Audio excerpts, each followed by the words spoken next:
Coaches Benet Higgs and Javon Hamilton. Check. The volunteer assistant coach is Rachel Huggins. I'm going to step aside for the anthem, so if the anthem's going when we start, I'm not going to say anything until after the anthem's over. Okay. Just let him know.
Good morning and welcome to GCU Softball Stadium. In the words of the immortal Cubs legend Ernie Banks, it's a beautiful day for a ball game. Let's play two. The sun peeking out of the clouds, and the Lopes look to finish this GCU kickoff tournament strong. They are 4-0, have not tasted defeat yet this season. Michael Potter alongside JP Sarr, and JP, about the best you could hope for the Lopes to get this season going. 4-0, and they have dominated, outscoring their opponents 30-10. Yeah, they're repeating the performance they had last year in this same tournament. 6-0 last year, matching it with a 4-0 so far this year. Hopefully they can match it perfectly with a 6-0 after today's two games. They've had a great pitching performances from all three pitchers.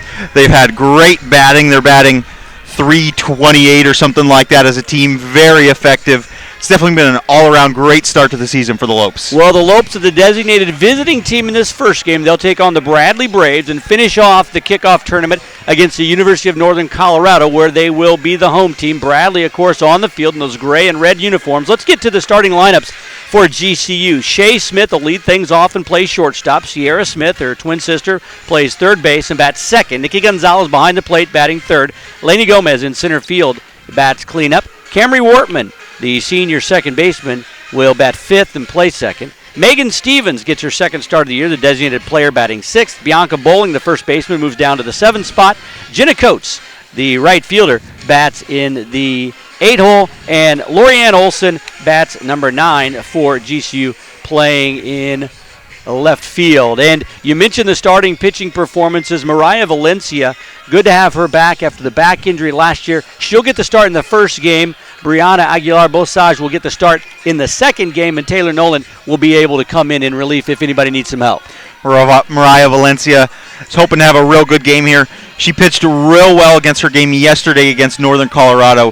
GCU only gave her 3 runs of support, but she kept Northern Colorado to just 1 run. She had 3 strikeouts in that game, only 2 walks, a complete game, 7 innings pitched, and she only allowed 4 hits, which is very impressive. And as I said, 1 earned run. But also Shea Smith going to be leading off here.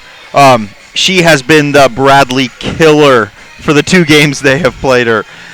She had first game she went 3 for 4 with a home run and 2 RBIs, and the second game she went 2 for 2 with 3 RBIs. So she has definitely been on fire against this Bradley team. Visnick's first pitch lined back up the middle. Well, she continues to roll. Shea Smith now 8 for 15 on this early season. We mentioned it last year. Her sister out-hit her. This year, not so much. Shea just killing it, and that'll bring up Sierra Smith. Pitching for Bradley, Emily Visnick on the hill. Visnick, a 5.4 ERA. She's been in 2 games, started 1. This is her second start of the year in 6 2/3 innings.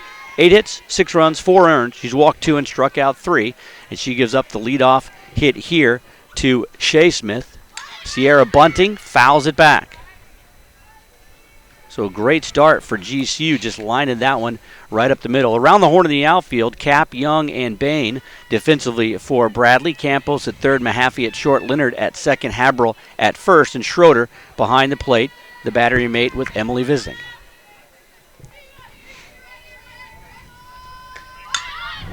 Bunt down, foul once again.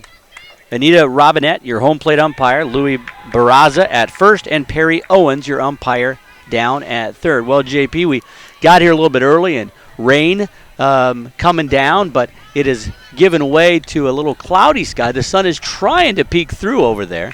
We'll see if we get some sun before the day's over. It is a bit cold. It is a bit windy.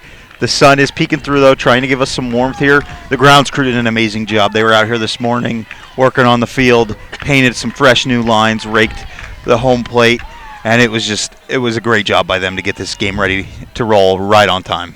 1-1 count to Smith. Shot into right field. Shea Smith rounding third. They're going to hold her up. So now you got runners at the corners and Nikki Gonzalez at the plate. This offense for GCU has been dominating throughout this tournament, and they get things going quickly here against the Braves. The offense hitting .368 coming into this one with a .547 slugging percentage, a .420 on base percentage, just rolling.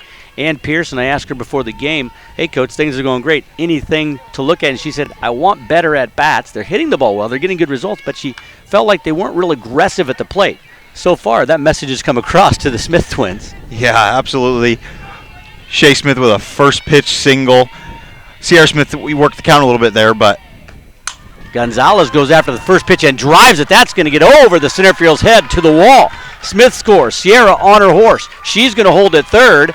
Back-to-back singles and then a double, and it's 1-0 GCU. So far, Grand Canyon on fire. 3 hits, 3 singles. Mariah Visnick, not Mariah, but the pitcher Visnick out there has had a tough little performance here in this tournament, a 5.4 ERA in 2 appearances. One of those was a start. She did not get a win or loss in that start, however. Second double of the season for Gonzalez. She picks up the RBI on that hit.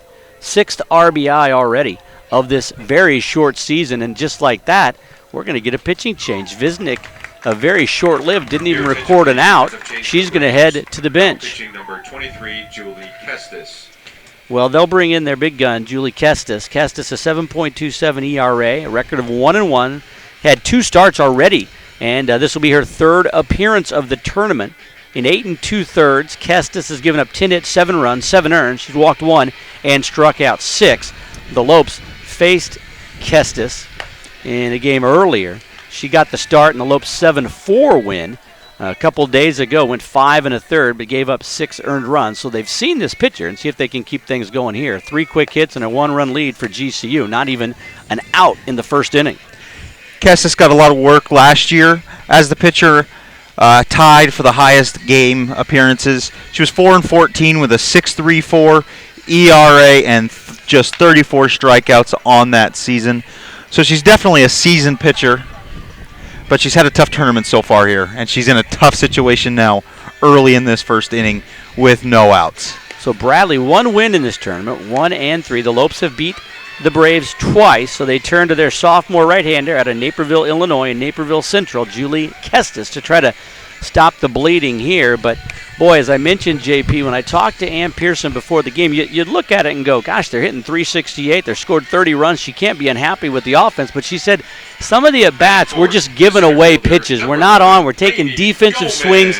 I wanted to be aggressive and really go after and attack the ball. And, well, we've seen that with the first 3 batters for the Lopes. Yeah, that's Ann's attitude, is just go at it, leave it all out there on the field, and that's what the Lopes have done early on here. First 3 batters, 2 doubles so far, 1 double, 2 singles, 1 run scored. Looking real good to have a big inning right now as Gomez is at bat here. So they're definitely just going to leave it all out there, and these Lopes are going to swing at any pitch that looks good to them. So that'll bring up Lainey Gomez. Lainey Gomez, the center fielder for GCU, hitting .455 on the season, 5 for 11, has scored 6 runs and has 4 RBI, 2 runners out there. Chance to pick up a couple more RBI with Sierra Smith on third and Nikki Gonzalez on second. Kestis, the new pitcher. First pitch up high. Ball 1. Well, you look up and down this lineup, and there's really no soft spot in the GCU lineup, top to bottom. Early in this tournament, the bottom third was struggling a bit, but not so much anymore. That pitch catches the outside corner. Count evens. In the last game against Bradley, Lainey Gomez had a great game, 3 for 3, 2 RBIs, and she scored on every single plate appearance with 3 runs. So she also tore them apart last game in their 11-3 victory. The 1-1. The off-speed pitch dropped right in there nicely on the corner. Looked like Gomez, as she was running up on that, gave up on it a bit, and it caught the corner. So a nice pitch by Kestis. Third baseman Campos is almost could reach out and shake hands with Gomez down there at third base. She is in tight. The 1-2. Just missed the inside corner low. 2-2. Good take by Gomez. So we saw the first pitcher, Visnick, wearing that protective face mask on the mound there. Kestis not wearing the mask. The 2-2. Ooh, just missed the outside corner again. Kestis trying to paint it. And those are just barely missing. Good takes by Gomez. Yeah, Kestis has come in and had a really good at-bat. She's just missing the corners on her balls, and her strikes have been beautiful pitches. You have to challenge her here. 3-2. Don't want to load the bases up for Camry Wortman. Got it. Gomez taking a few too many there. So Kestis comes in, gets the first strikeout of the ball game and the first out of the ball game. Gomez strikes out looking. On her way to the dugout, she gave a little piece of advice to Camry Wortman. Hopefully she can use that and drive in a couple Lopes runs here. Yeah, Wortman hasn't needed too much advice this year. 538 on the season. She's hit everything. 7 for 13, 3 runs scored, has 4 doubles and 4 RBI. That one caught the inside corner. And that right there, JP, if Kestis can stay there, that is a very tough pitch to hit low and inside. Camry, the senior leader on this squad, she and Nolan both on that WAC preseason team. Missed outside. Nolan, the preseason WAC pitcher of the year. We shouldn't see her today unless she has to come in relief. Already has 2 wins on the season in 2 appearances, 2 starts. Should have a fun day today. Just sit back and watch her fellow Lopes have at it in these final 2 games of this tournament. The 1-1. Little flare foul. Caught by Campos for out number 2. So just when it looked like the Lopes were going to get a big inning and post a crooked number on the board, now down to their final out of the inning with still 2 runners in scoring position for Megan Stevens, the designated player. And boy, Kestis has done the job coming in a tough situation. Yeah, she's came in and she has looked real sharp here, hitting her pitches, hitting her corners. She's looked real good so far, and hopefully for the Lopes, she doesn't keep this up, and hopefully they can find a way to hit her. Stevens' second start of the season in there for strike 1 from Kestis. Megan Stevens, the freshman out of Rancho Cucamonga, California, and Etiwanda High School. Stevens hitting .400, 2 for 5 on the season. Does have 1 RBI, and there's 2 Lopes out there. Itching to score inside, 1-1. Well, this would be huge for the Braves if Kestis can get out of this inning without allowing another run to come across. Yeah, Megan Stevens only 1 RBI so far in this tournament, but she is not afraid to drive in some runs. 49 RBIs throughout her in her final season of high school to go along with 19 home runs, so she can definitely smack the ball. 2-1 the count.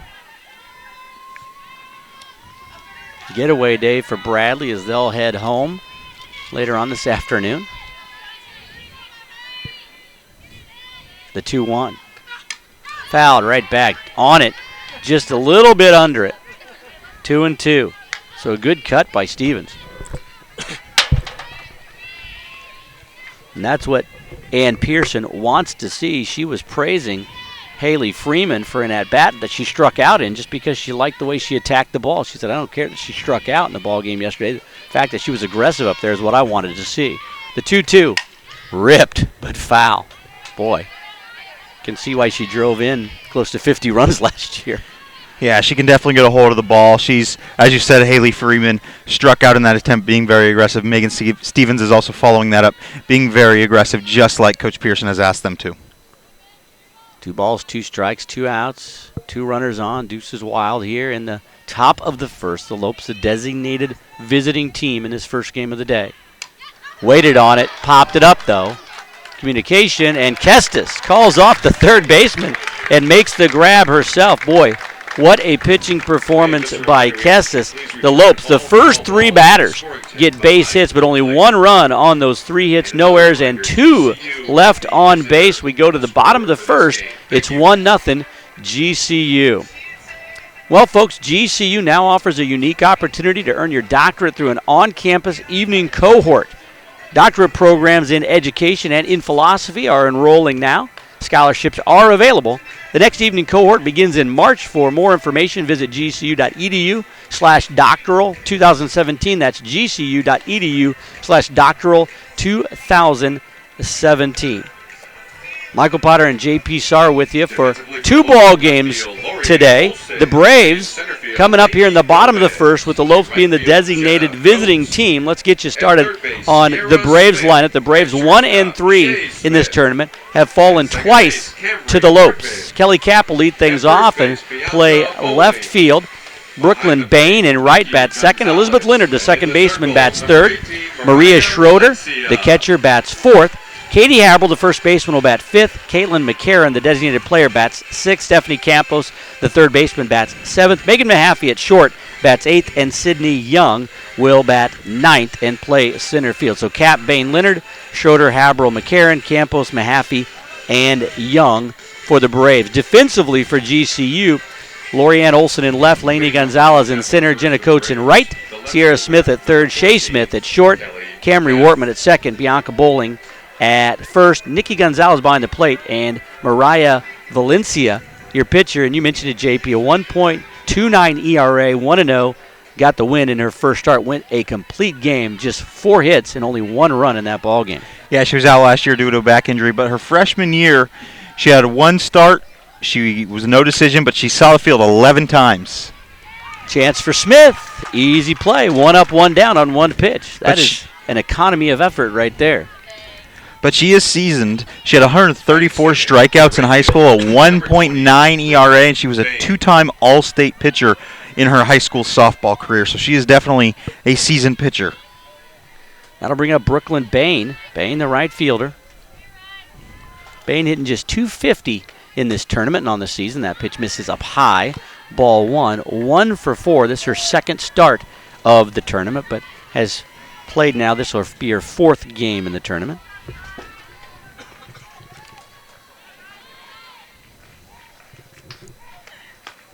Just outside, 2-0, so Valencia nibbling a bit there. Bain is 1-4 so far, but she made good use of that 1 hit. She had 1 RBI, and she scored also on that trip around the bases, so she made good use of it. If you're going to get 1, that's the one to get, right? Yep. 2-0. Took it on the outside corner. 2-1.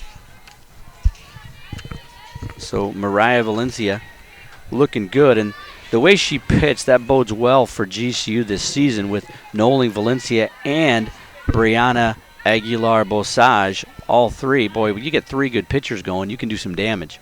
Yeah, they had that last year with 3 very strong pitchers, and it's looking like they're going to have it again. So far, every pitcher that has started has gone the distance and had the complete game, and we're looking for another one here from Valencia. 2-2 the count after the foul little bunt attempt. So Valencia got the first batter, Kelly Kapp, to swing at the first pitch and ground out. Bain having a nice at-bat here, seeing a lot of pitches. Outside, the count will go full, 3-2.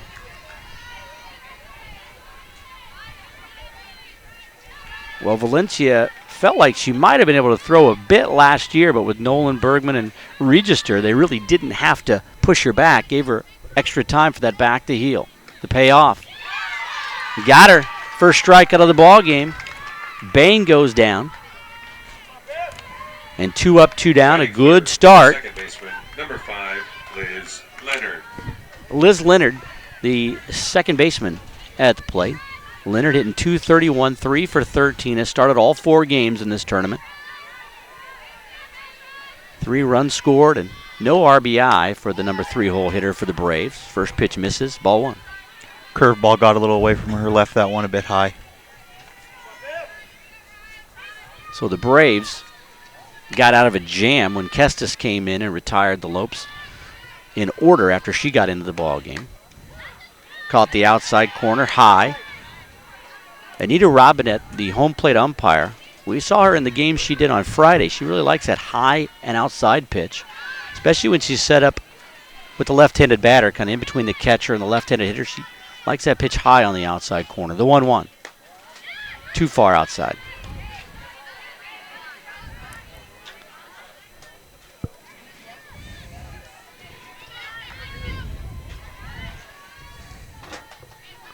Well, in talking to the pitching coach, Kelsey Rodriguez, this is 2-1 pitch.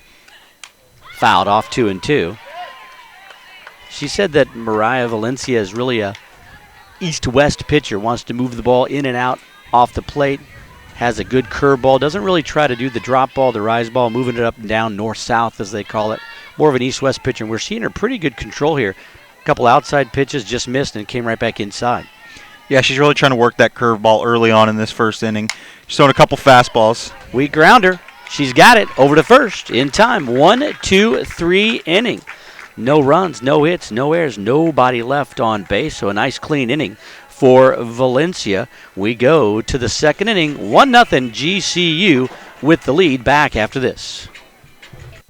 GCU is the university that never sleeps, moving at the speed of light. And now GCU is leading in the area of computer science and IT.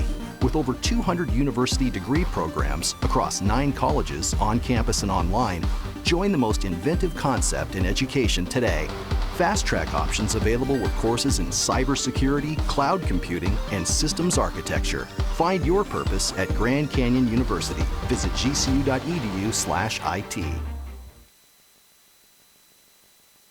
Welcome back to GCU Softball Stadium. Michael Potter and J.P. Sarr with you. A bit of an overcast day. We go to the second inning, and the Lopes, a designated visiting team, lead it 1-0.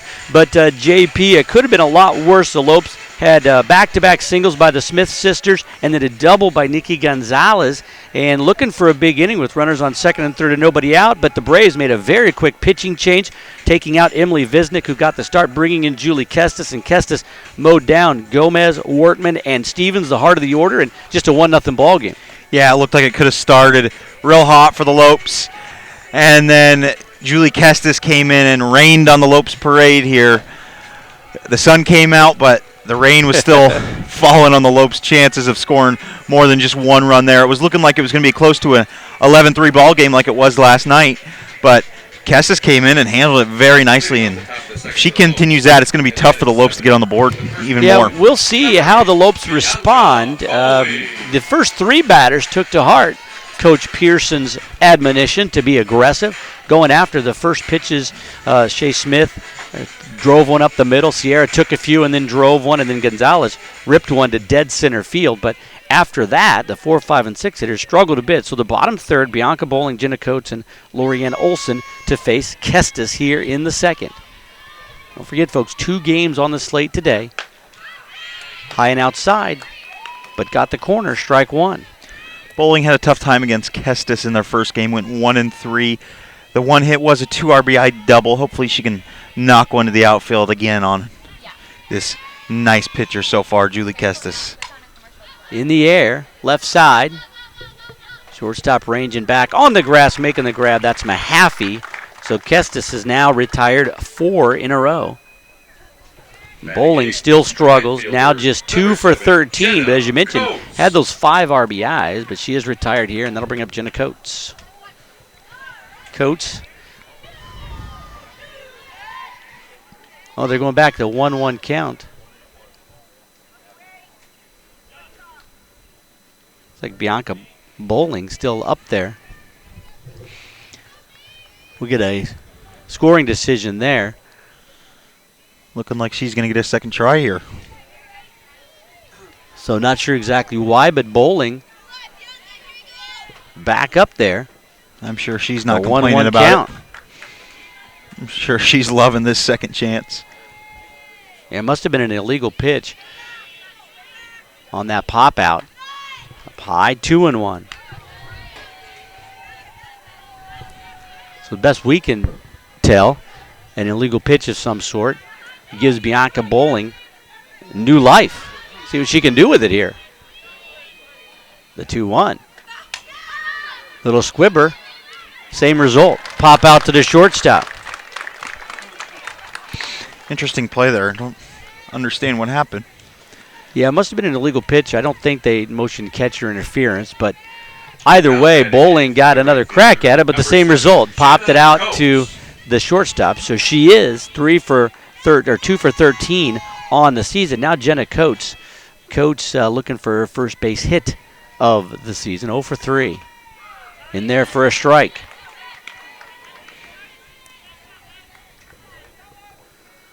Well, this bottom third of the order has struggled a bit for the Lopes.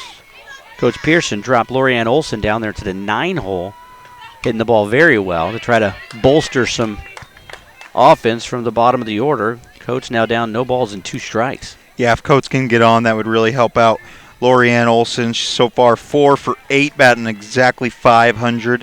She has 3 runs so far. She is on deck.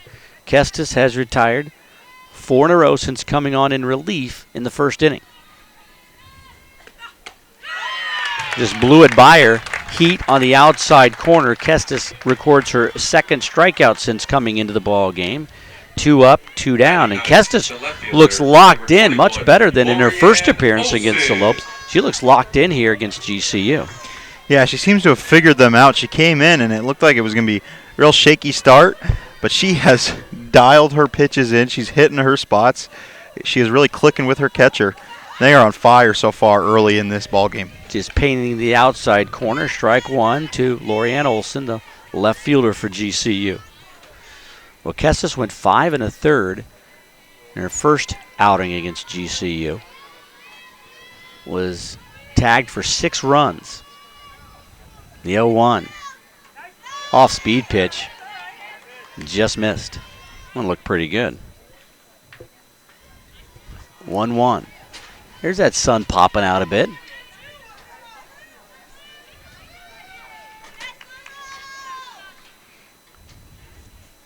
Delivery from Kestis. High and outside. 2-1. So now Al Olson's got a nice little hitter's count here. 4 base hits for Olson on this season. Still looking for her first extra base hit of the season. The 2-1 with 2 outs. Down to third. Campos gloves it, recovers, fires, but not in time. Tough play for the third baseman. She was playing so shallow, and that ball came firing into her glove, and it bounced right off, and she was unable to get it to the first baseman in time for that out, so Olson will reach first base. So E5, Olson reaches the air by the third baseman. And the top of the order, Shea Smith wasted no time busting the first pitch into center field. Came around to score on the double by Gonzalez. Up high. Well, when you play third base, known as the hot corner, you're always really in close in softball here. You got to have quick reflexes. Campos able to glove that hot shot from Olson, but could not hang on to it. So more life for the Lopes here in the second, leading it 1-0. In the air to left, diving, and no play for the left fielder Cap. 1-1 the count. And that's one of those little more defensive swing that Coach Pearson's trying to urge them not to take. Really attack that ball. Don't just be trying to foul those off.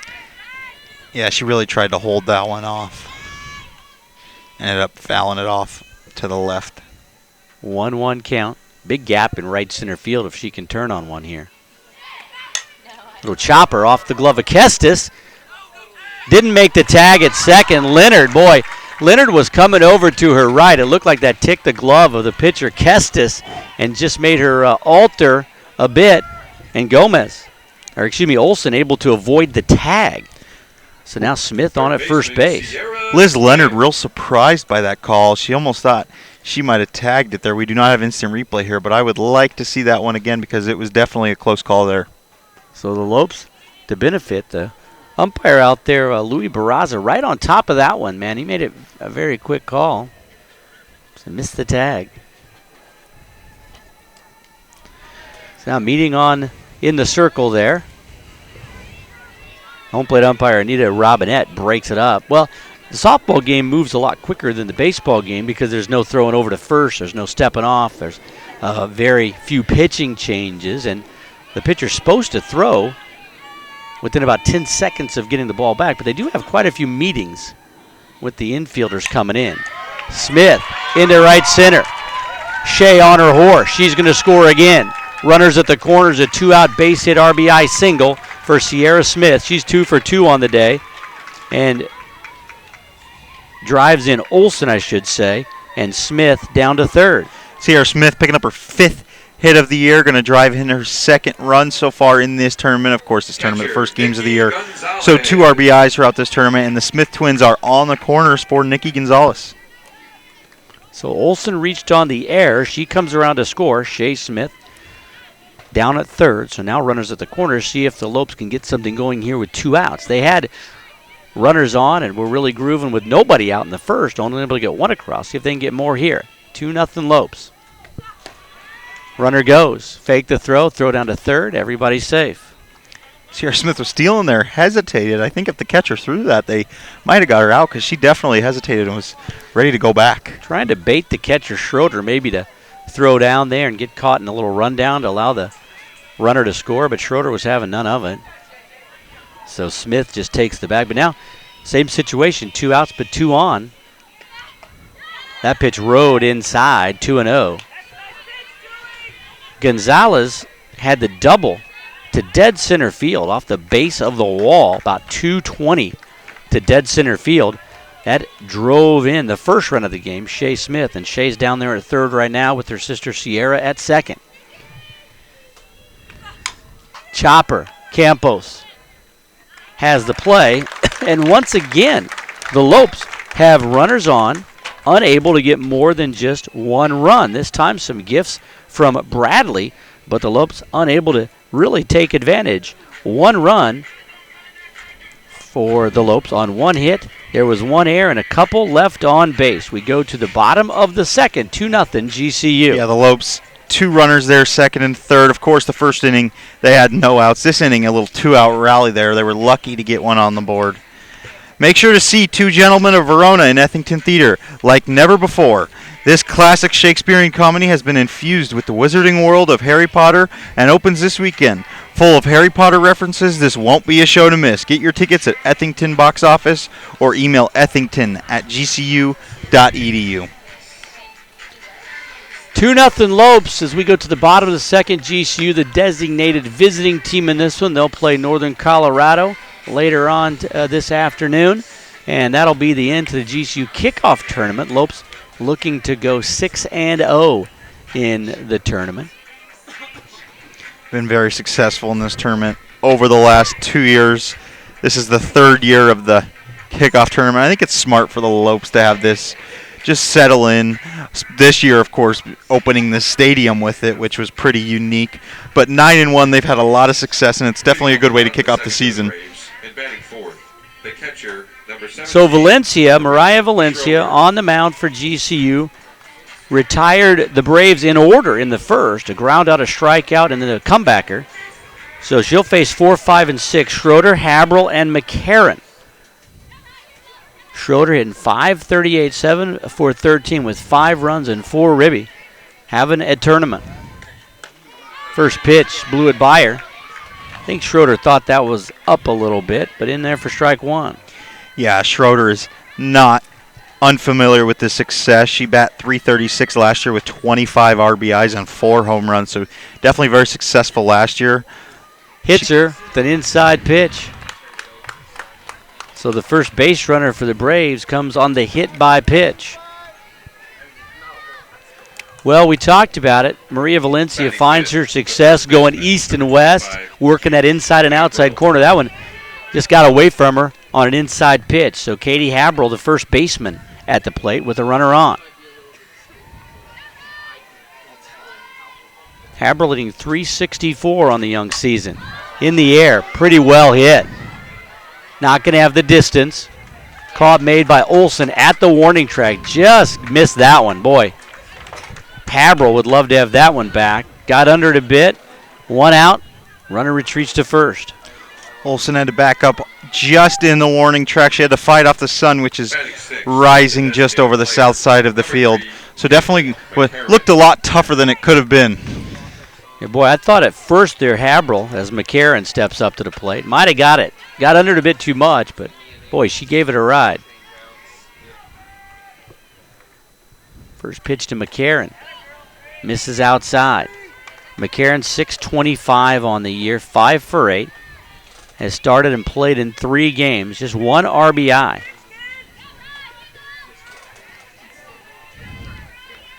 Open stance there for Caitlin McCarron, the designated player. Missed outside again.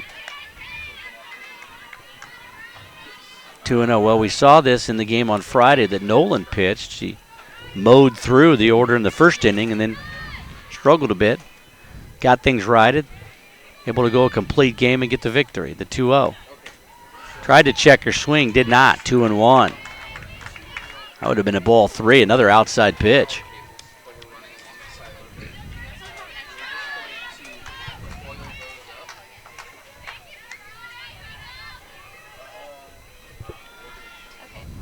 The 2-1. Laid off it, 3-1. So now Valencia pitching behind the hitters here. Braves down just 2 runs.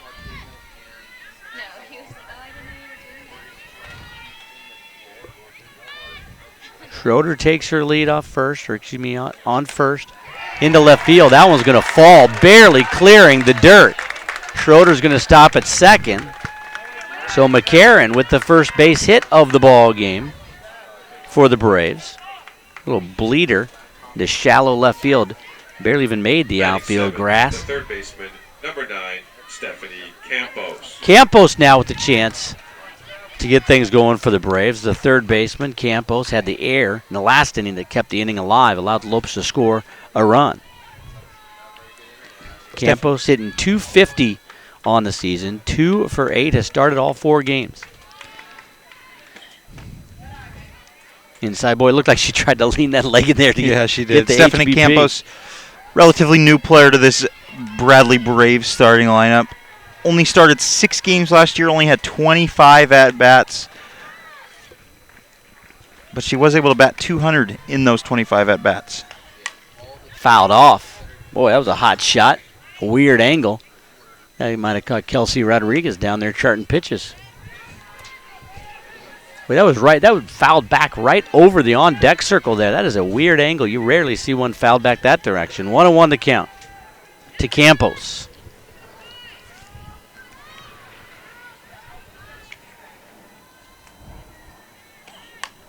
Fouled back again. Comes off the screen and bounces back in territory. Campos has not gotten a hit this season against GCU. Faced Nolan and Bobo. Looking for her first hit against GCU, the 1-2. Up high. Count evens at 2-2. 2-0 GCU. We're in the bottom of the second inning.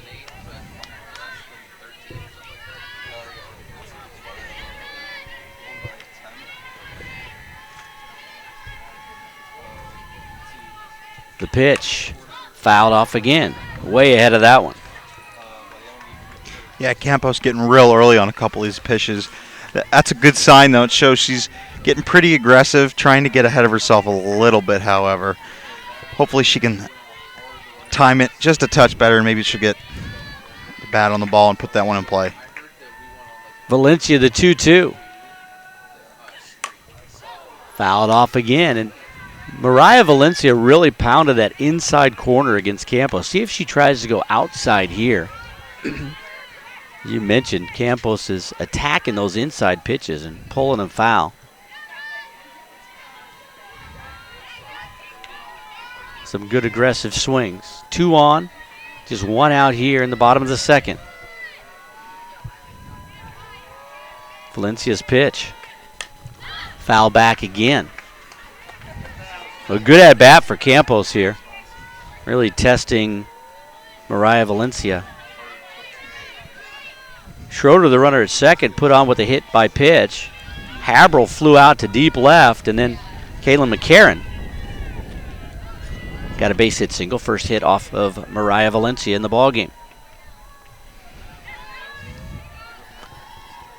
The 2-2 just got a piece of it to stay alive. You see the grin on the face of Campos. She knew she was almost the strikeout victim there. Yeah, that was a nasty pitch by Valencia. That was a nice curveball that painted the outside corner. Valencia barely got a piece of that one to just stay alive. Well, you know, Campos just 2 hits so far on this season. And you mentioned last year's struggle bit, only hit 200, but a good at bat. A bat like this sometimes, even if you don't get a hit after, it can really get you going. The 2-2. Fouled again. Well, I haven't been keeping track, but this has got to be close to a 10 or 11 pitch at bat here for Campos. Yeah, that's got to be what, 6 foul ball, 6 or 7? Yeah. She has definitely all of them been to the left side or straight back. Definitely working Valencia here. We'll see what Valencia does. Almost got her with that outside curveball. See if she goes at. She got a pitch to waste. You can get her to chase something outside. Gonna go back inside, up high, wouldn't chase it. 3-2. So now Mariah Valencia in danger of loading the bases. It's just 1 out here in the bottom of the second. Lopes a 2-0 lead.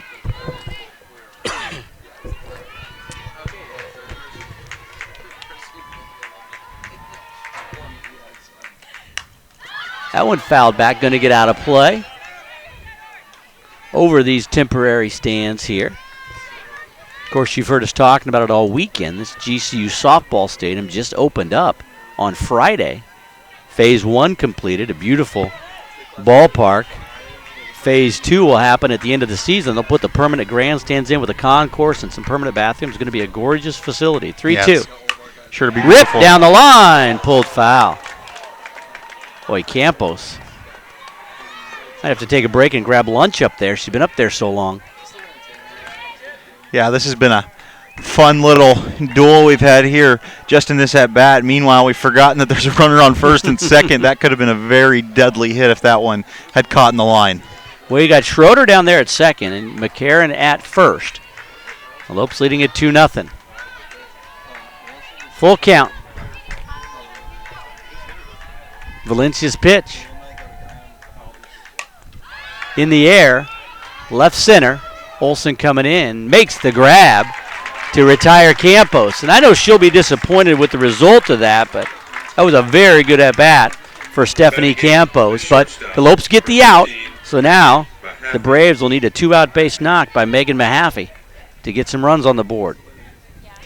Megan Mahaffey's, this is only her second at-bat of the tournament here, of this season. But that first at-bat was a home run, so she has definitely been very successful, batting 1,000.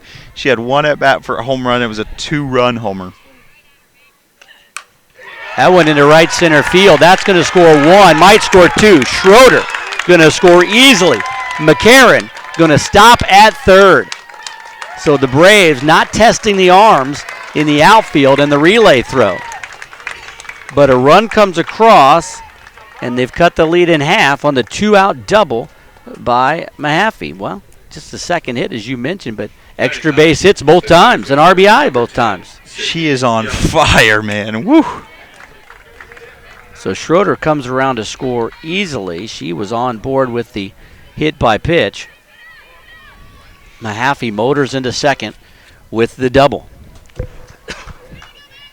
Number 9 holder, Sydney Young, center fielder. And boy, Sierra Smith about halfway in from third base. Gonna bunt it, bunts it foul. So 2 runners in scoring position. Lopes have had runners on second and third both innings when the half innings ended. Braves with their best chance here. Valencia mowed them down 1-2-3 at the top of the order, but started this inning with a hit by pitch, and then after a fly out to left, a base hit single, and now a double. Missed the outside corner, 1-1. This is a great opportunity for the Braves to tie it up here. They're hoping Young can bunt it and maybe outrun that. She looks like a pretty quick player. See if they go to the slap here, or if they keep trying to put the ball down. 1-1 count to Sydney Young. Valencia's pitch. Tried to take a cut at that one. A little bit late, 1-2. So Valencia trying to get out of a bit of a jam here, and as we thought, Taylor Nolan down there warming up in the pen just in case.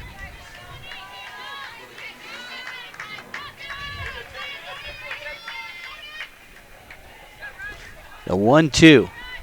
Lopes pinched in defensively at the corners. Up high. Wouldn't chase it. 2-2.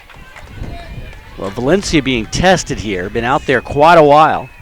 Had the marathon at-bat to Campos, which she got her fly out to left, but it's been a long half inning.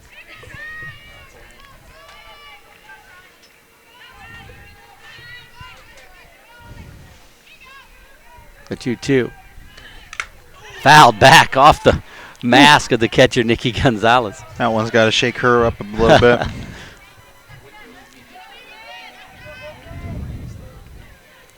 Valencia, as we said, in her first start, 4 hits allowed, 2 walks, so she's only faced 6 base runners. She's already faced 3 in this inning alone. So she's definitely got her work cut out for her. She created herself a little situation here in the top of the third, or bottom of the second. 2 balls, 2 strikes, 2 outs, 2 runners on.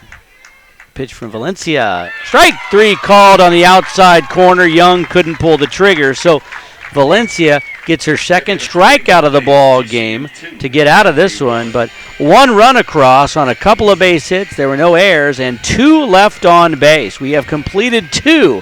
2-1 GCU. Finding the right college isn't always simple.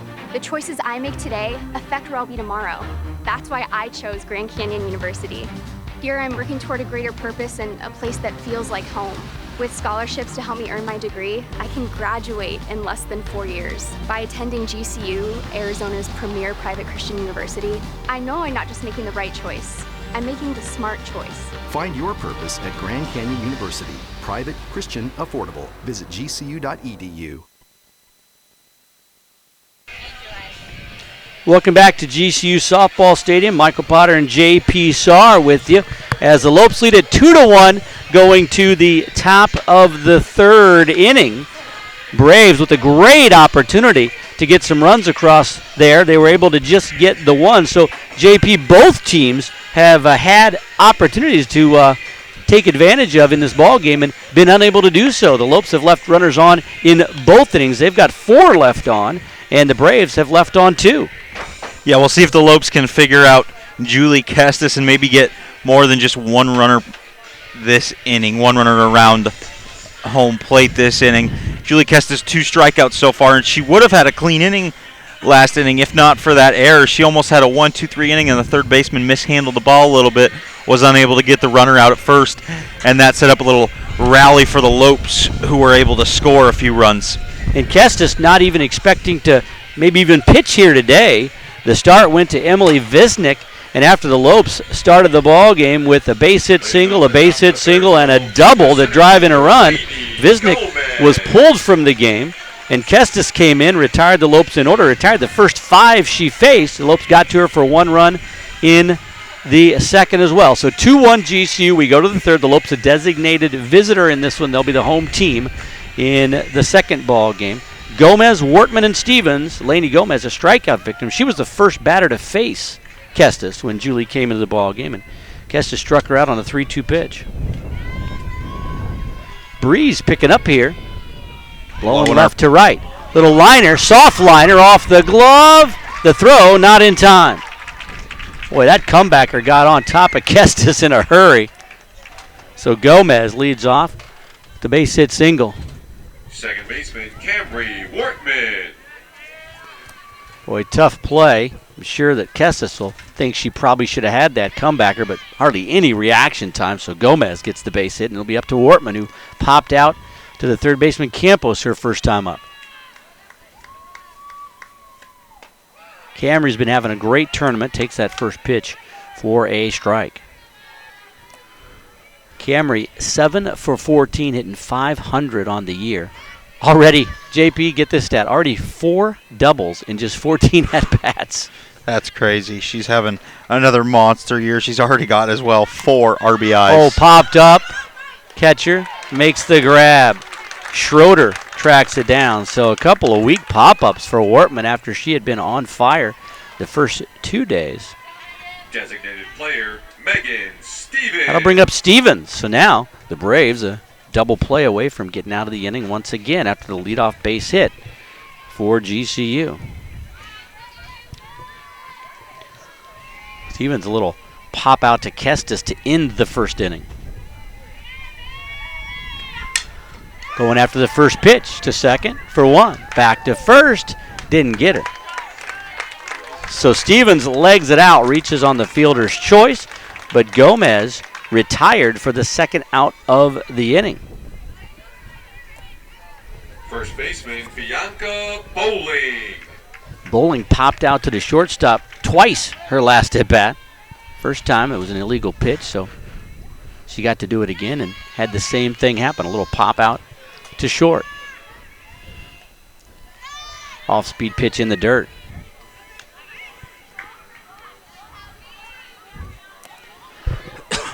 Bianca struggling a bit at the plate, 2 for 13 on the year, but typically you don't see this. A player hitting .167 has 5 RBI on the year.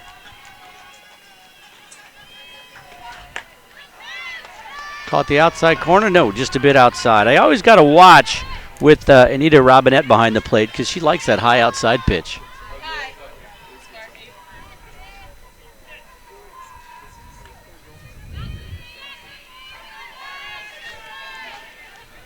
Two-1 ball game. Lopes with the lead. Ooh, fouls it off. Boy, in this inning, the catchers are taking the brunt of it. Gonzalez took one off of the face mask. I don't know if that caught the face mask or the chest protector, and everybody making sure that Schroeder's okay. She's all smiles, but that one probably didn't feel too good. Yeah, gotten hit a couple times, but Schroeder getting a pretty big workload here. Kestis has been firing these fastballs past the Lopes. They've been fouling them off. She has forced about 3 or 4 foul outs already, so Schroeder has had her work cut out for her. Oh, that one ripped to right center field. Hit very well. Up and away. Home run. Bowling. Well, that's a way to get things going. We mentioned she hadn't been hitting the ball well, just 2 for 13, but 5 RBI. Add a couple of more, and the Lopes lead at 4-1. Yeah, 2-run home run there for Bowling. She only had 2 home runs all of last year in 33 at-bats, so she definitely has the power to do it, and she did it there. She ripped that one to right center field right off the top of the scoreboard, and she almost clicked that 2 on the board for herself. So the Lopes, 1 in the first, 1 in the second, and then with 2 outs, 2 here in the third. When that pitch got up a little bit, caught a little too much of the plate from Kestis, and Bianca did not miss. Jenna Coates at the plate. Coates a strikeout victim her last time up, trying to bunt her way on and pushes it foul.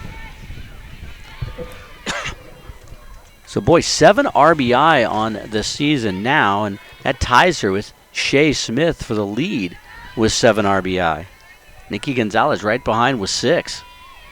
So hitting under 200, but every time you get it, just driving them in.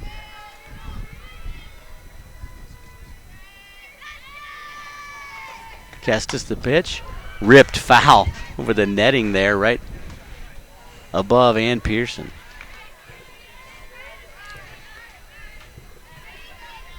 Well, Coach Pearson will be happy with that at-bat from Bianca. She had a little soft foul out her first time up to short, kind of a defensive swing, the thing Coach Pearson's been preaching against. Nothing defensive about that home run cut. No, she hit that one real hard, and she smacked it out there. Coates takes one. 1-2 the count. Jenna Coates looking to get going. Still has not recorded a hit this season. 0 for 4.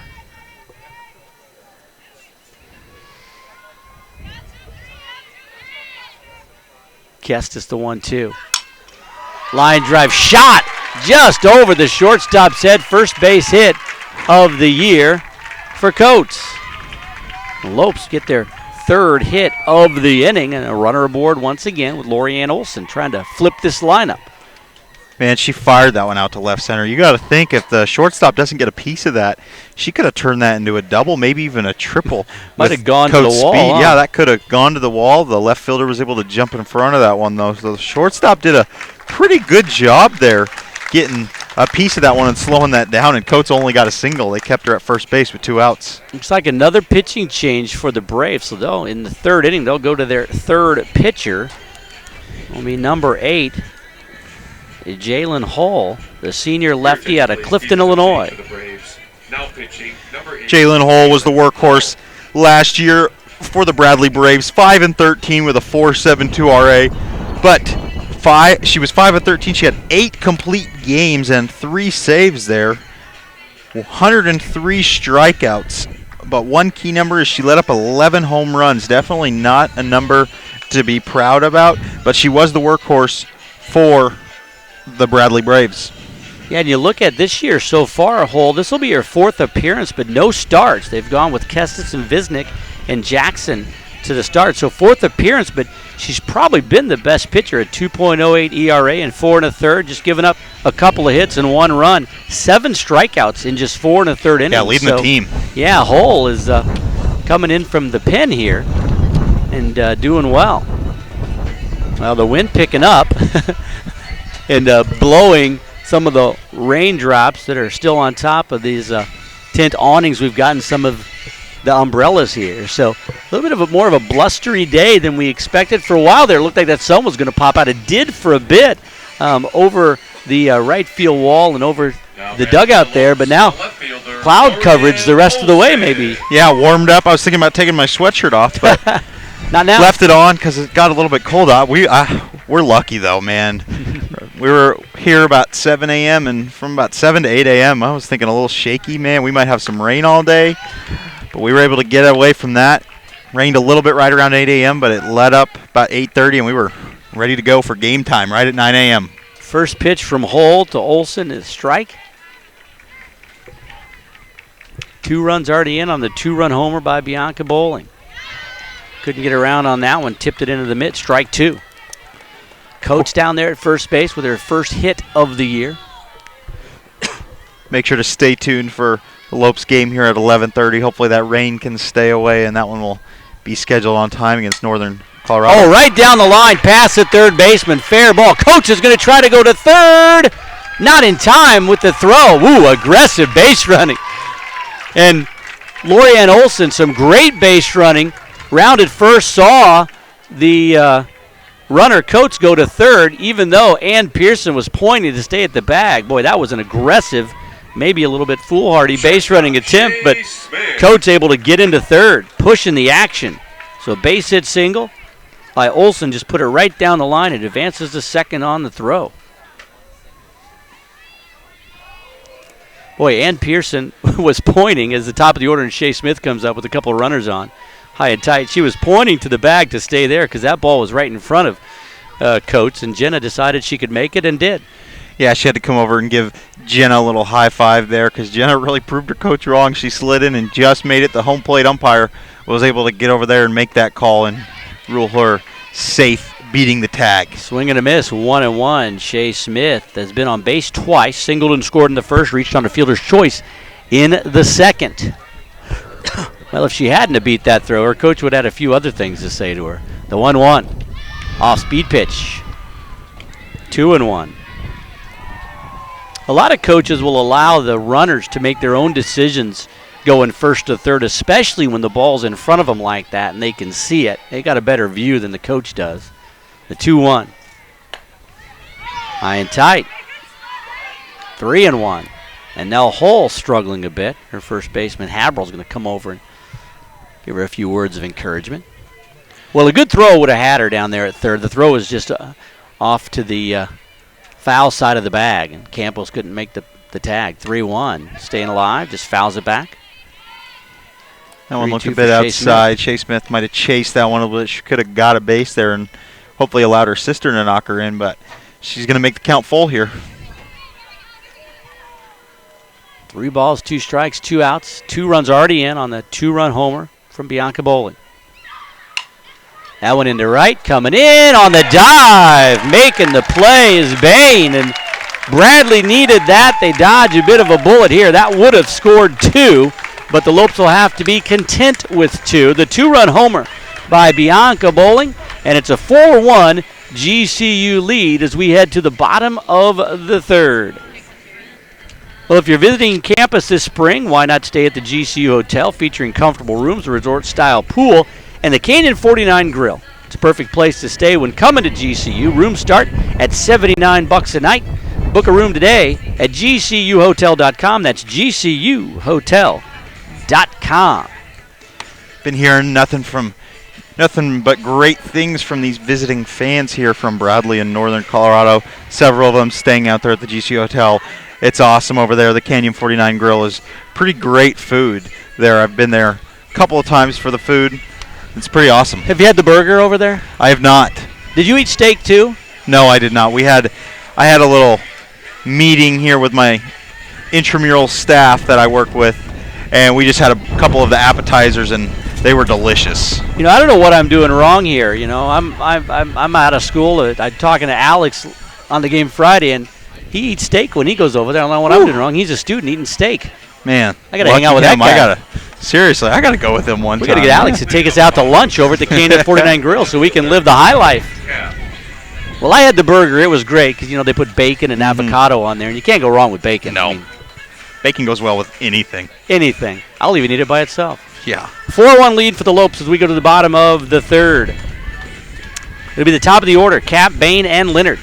Bain, the second batter up, made that nice play in right field to save a couple of runs and end the 3rd, but Bowling's first home run of the year makes the 4-1 game. Bunt right in front of the plate. Gonzalez going to have to hustle. Can't get it. Ball gets by into right field. Good backup, though, by Coates, and the crowd kind of laughing because Cap, when she saw the ball go by, started to go down to second and then thought better and had to kind of reverse her course. She looked like she was going to dive in there for a slide, put her hand out, and then she kind of just like crawled back to first base and so the bunt single. Leadoff runner aboard. Second inning in a row that Bradley has had the leadoff runner aboard. Schroeder led off the second, was hit by a pitch, came around to score. So now with Brooklyn Bain at the plate, she struck out her first time up against Valencia. See what she's doing here. Squaring to bunt, pitch outside. You know, JP, we've seen everybody so far that I've seen that's bunted has done a really nice job of deadening that ball just really about a foot or two out in front of home plate. And if you got good wheels, it's really tough for the catcher to get out there in time and make any kind of play. Yeah, we've seen it a couple times. They either put spin on her or they just put there goes the runner. The throw from the knees. That one gets into center field. A stolen base. Good play by Gomez there to back that one up and make sure that steal was just limited to one base because she could have easily got to third base. So the Braves aggressive here. Amy Hayes, the head coach, not playing for the big inning. Down 3. Trying to get a runner in scoring position, and does. So Cap on second. 2-0 count to Bain. Slashes it. Foul down the third base line. Trying to do what Lorianne Olson did and just paint that line. Get it past the third baseman, Sierra Smith. 2-1.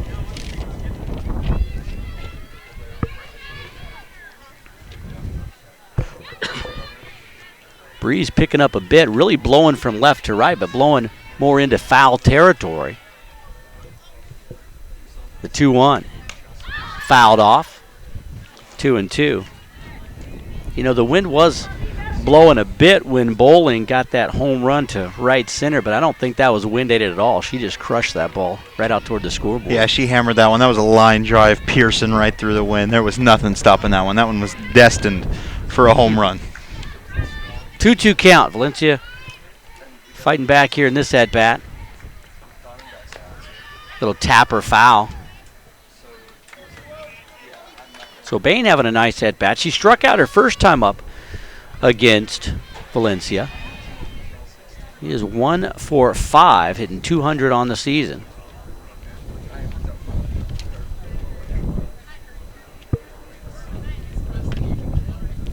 Cap down there at second after a bunt single and a stolen base, and an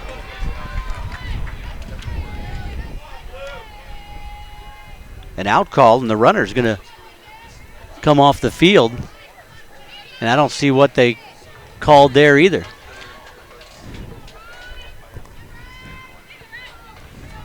Saw Sierra Smith, But Cap, sorry about that, GB. Cap retired now, coming off second, one out, nobody on now.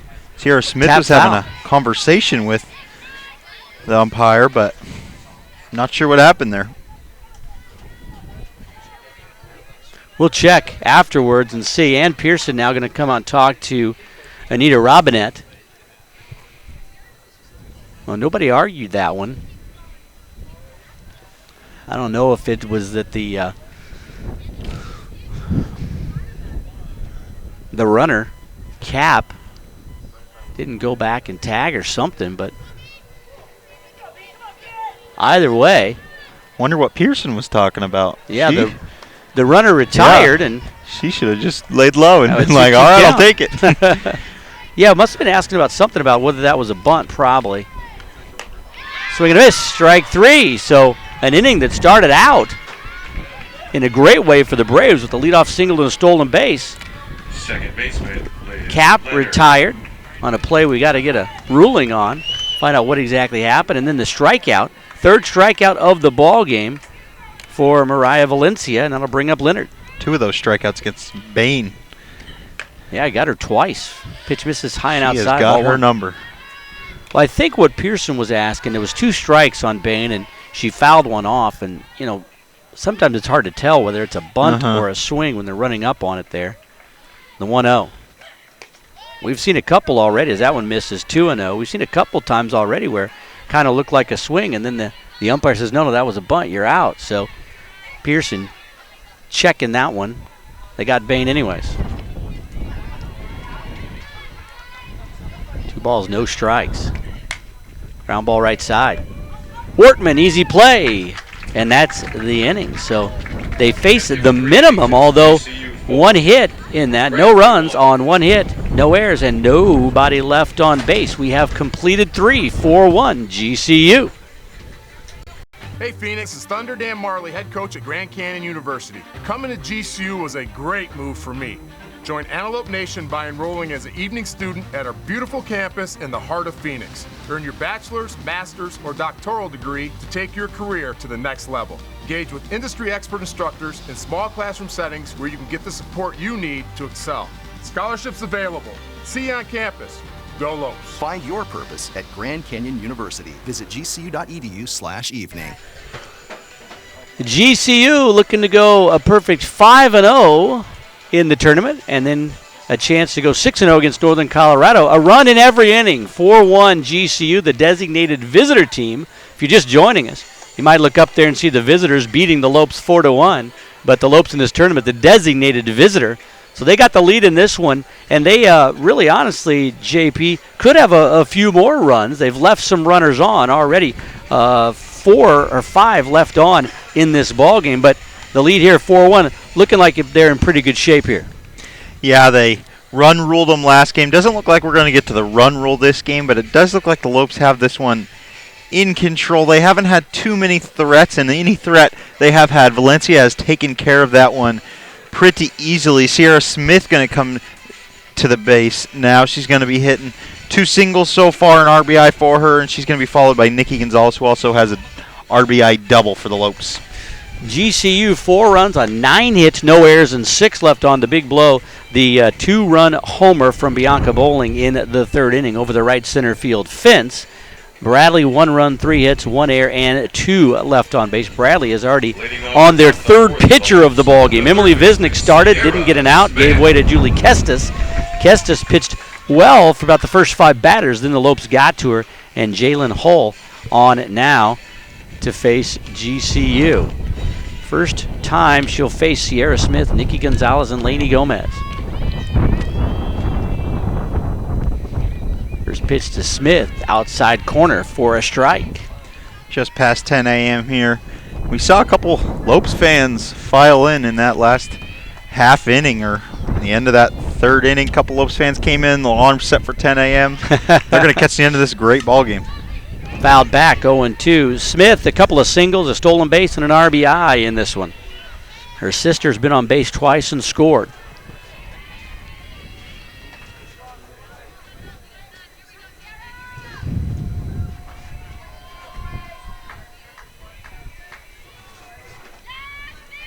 The 0-2. Swing and a miss on a high pitch outside.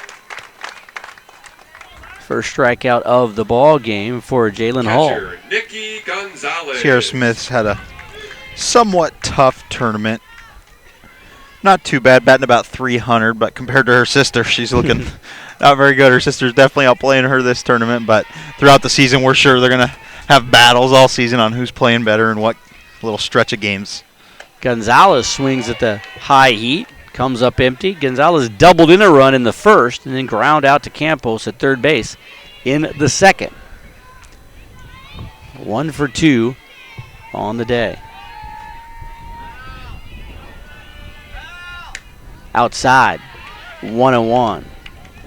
Gonzalez now 5 for 12 on the season. A couple of runs scored and 6 RBI.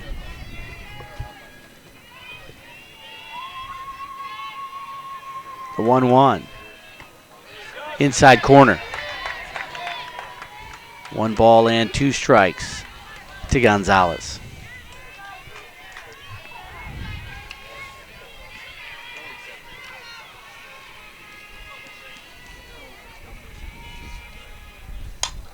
Fouled off right side. It's going to get out of play.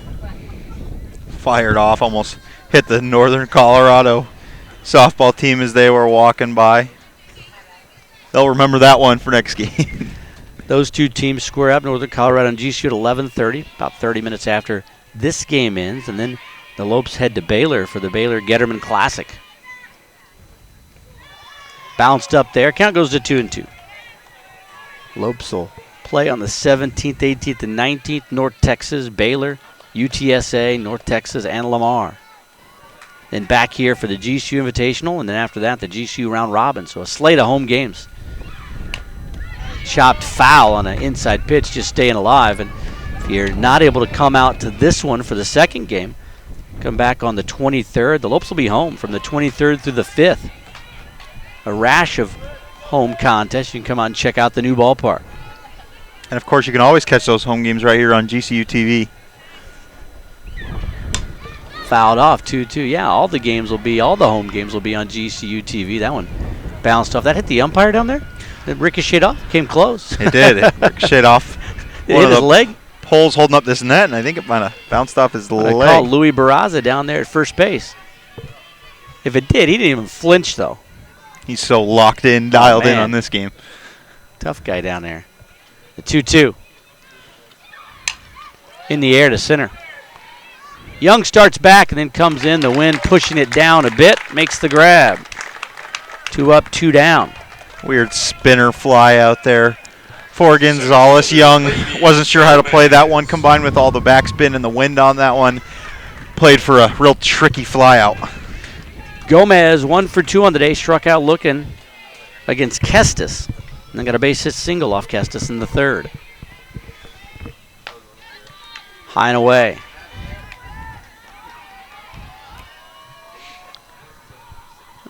Gomez, 6 for 13 on the season, 6 runs scored, 4 RBI.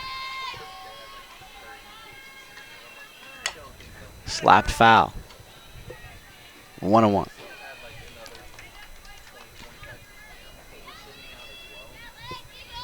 And Pearson coaching down there at third base. Christy Musser coaching down at first.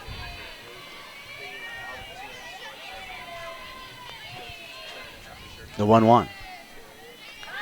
Off-speed pitch in there for a strike. That one looked like it fooled Gomez. Yeah, the fans like that one. That was a pretty nasty curveball there. Dipped right in for the second strike. Up high. Gomez laid off. 2 balls, 2 strikes, 2 outs. Lopes lead at 4-1 here in the top of the 4th.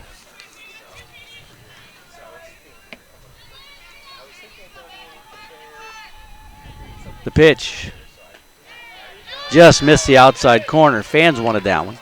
The Bradley Braves fans. 3 balls and 2 strikes to Laney Gomez.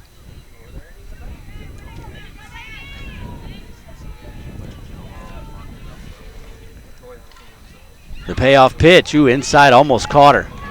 But it's ball 4. First walk of the ball game for Lorianne Olson. Or excuse me, for Jalen Hull.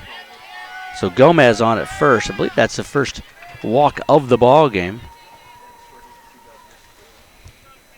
Jalen Hull only 56 walks in 129 innings pitched to last year, so walk is something not very common to her, but she walks Gomez there, and we're going to get another pitching change, or no? Ann Hayes out there just chatting with her infield, Amy Hayes, I should say.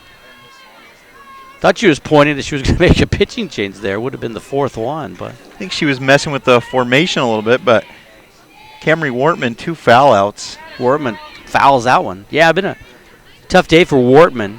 She fouled out to third and then fouled out right behind the plate to the catcher. She's having a monster tournament, 538 coming into this game with 4 RBIs and 3 runs and 4 doubles, which is a remarkable number considering she only has 7 hits. In the air, popped it up again, got under it. Shortstop coming in. Wynn playing some tricks with it, but Mahaffey stays with it to record the out. So for the first time in the ball game, the Lopes come up empty in an inning. Still lead it, though, 4-1. No runs on no hits. There were no errors, and 1 left on base. We go to the bottom of the 4th, 4-1 GCU. For the rest of the season, if you're coming to a game at GCU, be sure to come early and bring your appetite. Visit any of the restaurants on Lopes Way, including the new Grand Canyon Beverage Company. Enjoy the campus atmosphere and the beautiful Arizona weather by having dinner here at Lopes Way. Normally beautiful weather, but today, a little bit cloudy, a little bit rainy, and a touch cold. Yeah, it's a little chilly for us. You know, the folks from Northern Colorado and from Bradley probably think it's a beautiful day, but yeah, we're not used to that, man. We like the sun shining. Trying to peek through, but those clouds look like they're going to stay in front of it a bit here. Yeah, for us Phoenix residents, 62 degrees and a piercing little cold breeze can be real cold out here. Well, the Lopes have scored in every inning but the last. 1 in the first, 1 in the second, 2 in the third. They come up empty in the top of the 4th, so we go to the bottom of the 4th. 4-1 GCU with the lead. The Braves will send up the heart of the order. Maria Schroeder, Katie Habrel, and Caitlin McCarron. 4, 5, and 6. Schroeder was hit by a pitch and scored in the second inning, the only run scored of the day for the Braves. Valencia looks real strong last inning. Bunt single, which is a tough one for a pitcher, and strikeout and a ground out, and then the single was ruled out when she left a little early on second base, so she was ruled out. So a 1-2-3 inning for Valencia last inning. Hopefully she can keep that rolling as she throws a first pitch strike. That off-speed pitch caught the inside corner, staying inside with the fastball, just missed. 1-1. Well, we talked to Kelsey Rodriguez, the pitching coach, prior to the ball game, and she said that's the book on Valencia. Move it in and out. Not usually up and down north-south. That one a little high, though, got away from her. A little off-speed offering. Count goes to 2-1.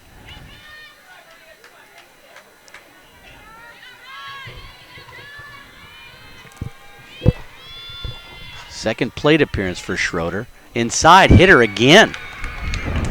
So for the second plate appearance, she's on with the hit by pitch. Last time, in the second, she was able to come around and score. So Schroeder earning her bases here. Got to bring up Habrel. Habrel hitting .364 coming into the ball game. She flew out to left, just got under it. But it put Olson back to the warning track. Nice off-speed pitch in there for a strike. Couldn't pull the trigger. Yeah, she flew out to left, but she really got a hold of it just in front of the warning track. almost flew over Olsen's head over that wall just past the WAC Championships sign here at GCU Softball Stadium. Little tapper. Can they get two? To Smith for one. Back to first. Got it. Nicely turned. The 1-6-3 double play, and there's two down.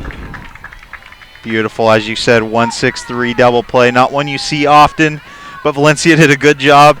Was able to corral that one and made a nice throw to Smith there, and she was able to turn that one to first for two. Yeah, you got that right, JP. Perfect throw down there to second base with Smith covering, and Shea, a quick turn. The pitcher's best friend. That'll bring up McCarron with nobody on. Off-speed pitch in there for a strike. Ooh, that one was a good pitch. Caught the outside corner. As you said, this umpire likes to call those ones strikes, but that one was definitely in the corner. That was a nasty pitch. Well, and Valencia would love to end the inning here, not just because it'd be facing the minimum and get the Lopes back to the dugout. In the air. Struck pretty well, but coming in, making the grab is Olsen, and she does it. So faces the minimum, hits the first batter, Maria Schroeder, but then the 1-6-3 double play, the fly out to left, no runs on no hits, no errors, and nobody left on base. We have completed 4-1 GCU. I'm Taylor. I'm a senior here at GCU and I'm studying marketing. Moving on campus was one of the best decisions ever. Being an RA has given me a lot of experience that I think I can carry on through the rest of my life. Throughout my time here at GCU, I've needed $20,000 worth of assistance, but through my on-campus position and the multiple scholarships, I've been able to earn the money each year to pay that back, so by the time I walk across the stage, I'll have no debt. Find your purpose at Grand Canyon University. Private, Christian, affordable. Visit gcu.edu. Welcome back to GCU Softball Stadium. Lopes looking for their fifth win in the GCU kickoff tournament. They are a perfect 4-0. They're up on the Braves 4-1. The Lopes a designated visiting team, so they'll come to bat here in the top of the fifth. Megan Stevens, Bianca Bowling, and Jenna Coates due up for GCU. The Lopes 4 runs on 9 hits, no errors. They've left 7 on base, so they could have a bit bigger lead here. They've gotten some clutch hitting. 1 run, 3 hits, 1 error, and 2 left on for Bradley. Bradley on their third pitcher, Jalen Hull, came into the ballgame in the third. Got out of that inning and has not given up a run, only walked a batter in the fourth. Leading off the top of the fifth for the Lopes. Fourth inning was the first inning the Lopes haven't scored today. Scored 1 in the first, 1 in the second, and 2 in the third. Megan Stevens to lead things off. Stevens reached on the fielder's choice and came in to score in front of the 2-run homer by Bowling. So Stevens 0 for 2, but she's been on base once.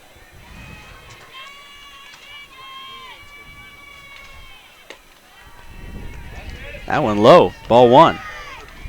Pitch didn't look too bad at all, but once again, the home plate umpire, Anita Robinette, setting up on the inside part of the plate, as all the umpires do, and not giving that low outside pitch, the 1-0. Inside, tight for a strike. Wait, that one was either going to be a strike or hit Stevens on the left hip. Got the strike. Hull coming in looking more comfortable than the other two pitchers. Foul back. Megan Stevens getting her second start. She's the designated player in this one. 2 for 7 on the season. Megan Stevens, one of the 3 freshmen coming in on this squad. She's definitely going to be a key player for the Lopes, key hitter throughout the season. Swing and a miss. Struck her out. Took a cut at it, but came up empty. Second strike out of the ball game for Hull. That'll bring up Bianca Bowling. First baseman Bianca Bowling. Bowling had the 2-run homer in the third. It came with a couple of outs. Gave the Lopes that 4-1 lead. Off-speed pitch on the corner for the strike. So that was the second strikeout of the ball game for Hull. 4th strikeout of the Lopes. That one popped into shallow center field. Leonard ranges back and makes the grab. 2 up and 2 down. Hull looking comfortable out there, and she'll face Jenna Coates. right fielder Jenna Coates.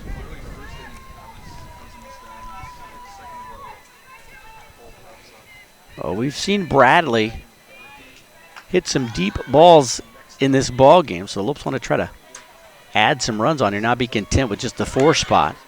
Misses outside, but they'll have to do it with 2 outs here in the 5th. Coach 1 for 2. She struck out in the 2nd, got her first hit of the season in the 3rd. Ooh, ripped that one. Another one of those, and that caught somebody, I think, in the dugout. They looks like they got out of the way. Pearson, with a kind of a wry smile on her face, shrugs her shoulders.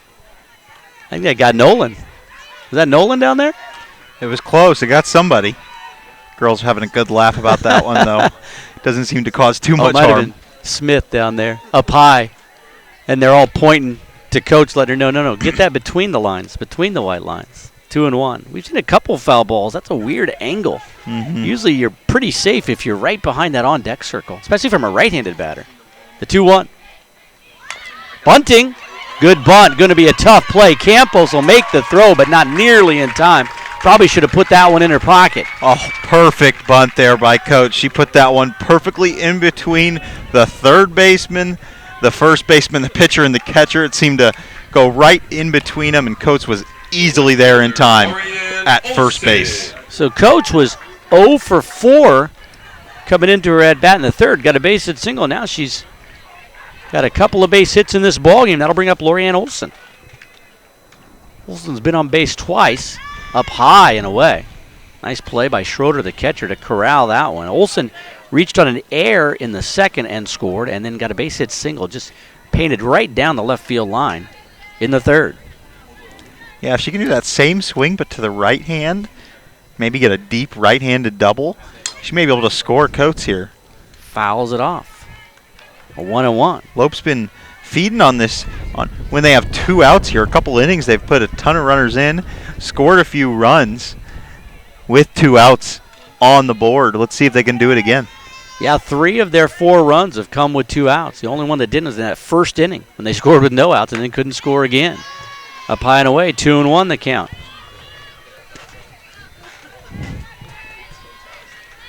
So Olson 1 for 2. That puts her at 5 for 10, hitting .500 on the season. Still looking for her first RBI, though. A little slapper to short. Going to have to hustle in time. Nice play by Mahaffey to record the out and end the inning. So the Lopes get a runner on, but no runs on 1 hit. There were no errors and 1 left on base. We go to the bottom of the 5th, 4-1 GCU. Check out the latest from the College of Theology's blog, Living Faith. This Christian blog covers biblical, theological, and practical topics, all written by GCU faculty and special guests. Go to blogs.gcu.edu/COT. That's blogs.gcu.edu/COT. The College of Theology's blog, Living Faith. Well, Valencia back on the field, in the circle, ready to go here with a 4-1 lead. She'll face the bottom third, Campos, Mahaffey, and Young. Last time she faced Campos, the only time she's faced Campos in this ball game. If you look at the scorebook, it'll just say, oh, she flew out to left, but it was on about the 90th pitch she threw to her. The third baseman. Campos had a great at-bat. Fouled off about 7 or 8 pitches. And then Valencia was able to get her to fly out to left. We'll see if Campos is seeing the ball as well this at-bat. Lopes with 10 hits in this ball game, and they've left 8 runners on. That'll be the one thing probably Coach Pearson will look at in this one and say we got to do a better job of getting base hits with runners on, especially before we get down to 2 outs. I mean, it's so many. It's about 3 runs scored with 2 outs. Outside, ball 1. Yeah, she told him to be a lot more aggressive here, and that includes 2 outs. I know you want to be safe with 2 outs. You want to make sure, trying not to get that last out and end the inning, but they got to be a little more aggressive and try to get those runs in. Twice they've left runners on 2nd and 3rd. I think that was the 1st and 2nd inning. To the left side. Smith gives way to Smith. for the out. They had a little laugh about that one. She yelled at her sister, called her off, and she was able to snag that one. It's the shortstop's ball. Shea calling off Sierra. Sierra saying, come on, give me some love. I had that one.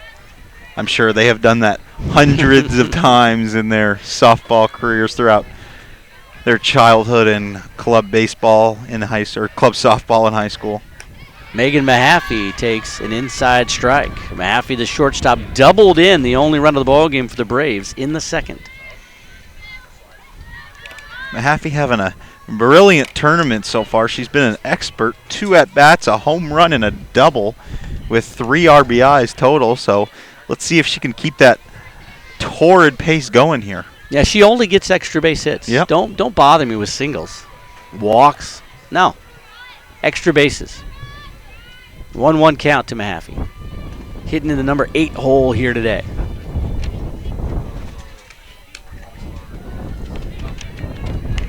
Well, I tell you what, this little breeze that's coming from our left to our right, a little chilly, and next year once they get the concourse and all the stands built, we won't even be able to feel that. Absolutely. Built in the press box as well. Yeah, this new GCU softball stadium will be nice and warm in that new press box. Of course, phase 1 complete with the field and the turf in. It looks beautiful, but next year when it is complete, it'll look state of the art. Got the stands and the concourse. The concession stands will be moved in under the stands with the restrooms and the press box. The 3-1. Chop foul. Count goes full. 3 balls and 2 strikes. Amy Hayes with the stop down there with the foot. 1 out here. In the bottom of the 5th, Lopes up 4-1. Valencia looking for a 4th strikeout of the ball game. Ground ball to third. Ooh, Smith has it, drops it, bobbles it, throws in time. Boy, great recovery by Sierra Smith to get Mahaffey. Yeah, what a play there by Sierra Smith. Came to her glove and it hit her and squeaked between her legs. She had to spin around, find that one. She grabs it and fires it over to first base, and she was able to just save that out. Sydney Young struck out looking her first time up on a 2-2 pitch. 2 outs, nobody on here in the 5th. Foul tipped into the mitt. Strike 1. Well, Valencia really has faced the minimum in every inning except for that second, when she hit the first batter, gave up a single and a double, and gave up her only run of the ball game. Up high, 1-1. She hit the first batter of the 4th as well, but got the double play, so only faced 3 batters, working on another minimum inning here.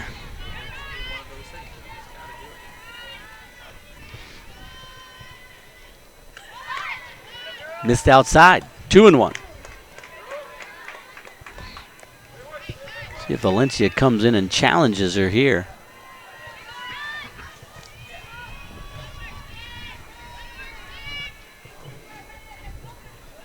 The 2-1. Bunted foul. 2-2. Well, it looks like that's what Sydney Young's going to try to do. Just kind of tap that ball, get it in play, and use the wheels to get on first base. She struck out in her first at-bat. She's hoping not to do the same here. She's not going to be able to bunt it, but she's going to probably look to slap this one in play, and hopefully she can outrun the throw and get to first. She's 1 for 4 on the season. Slashed foul off that netting above the GCU dugout. Grand Canyon at third base dugout. Bradley over in the first base dugout. Yeah, they went field turf for the outfield and the warning tracks and natural dirt infield, the 2-2. Little tapper, Smith. Fires it quickly, gets the speedy Sydney Young, and once again, for the 4th time out of 5 innings, Mariah Valencia faces the minimum. No runs, no hits, no errors, nobody left on base. We go to the 6th, 4-1 GCU. Grand Canyon University's newly remodeled golf course is thriving in the heart of Phoenix, featuring over 7,200 yards of expansive tees and tree-lined fairways, signature par 3s, greenside bunkers, premium greens, and a brand new clubhouse and restaurant. Experience a University Championship golf course this summer with great rates as low as $15 available now. Book your tee times at gcugolf.com. 4-1 GCU with the lead. You saw the beautiful GCU golf course, and the beautiful GCU stadium here. I haven't had a chance to get out there and play around at the golf course yet. My buddy Darren Phillip, the PA announcer here today, plays out there in a men's league every Tuesday. Loves it. Says it's beautiful. Oh man, I gotta check out that men's league. But yeah, I've played there a couple times. Got a golf tournament coming up in about a month. There, it's a beautiful course. It's What'd you awesome. shoot when you played out there? What'd you shoot? Shot a 78. Wow. Pretty tough course. I wasn't playing the tips, playing the one right in front of the tips, but Dude, I'd take a 78. tough man. course. Greens were rolling real nice, pretty quick. I'm a big golfer, so it's definitely fun to play at a GCU golf course. Yeah. It's real unique what they did there, taking that municipal course, making it a full-sized 18-hole championship golf course. It's beautiful. You got to get out there and play it. Yeah, Gord has driven by it a couple times, and used to back in my day.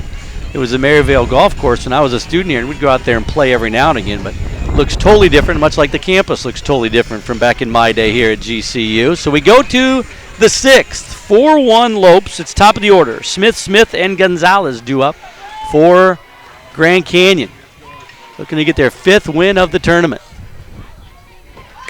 Squaring to bunt. That pitch rode in. Ball 1. Well, I think we're in for a cloudy day today, but, you know, if you're going to have a cloudy day, not a bad temperature, not too cold here. The fans are still out enjoying it. The 1-0 upstairs, 2-0. Shea Smith to bat, 2 for 3 so far on the day. Scored a run in the first inning, and pretty big day, batting 4 times so far. The 2-0, fouled off, 2-1. Yeah, base hit single, and then came around to score the first run of the ballgame, reached on a fielder's choice in the second, and flew out to right in the third.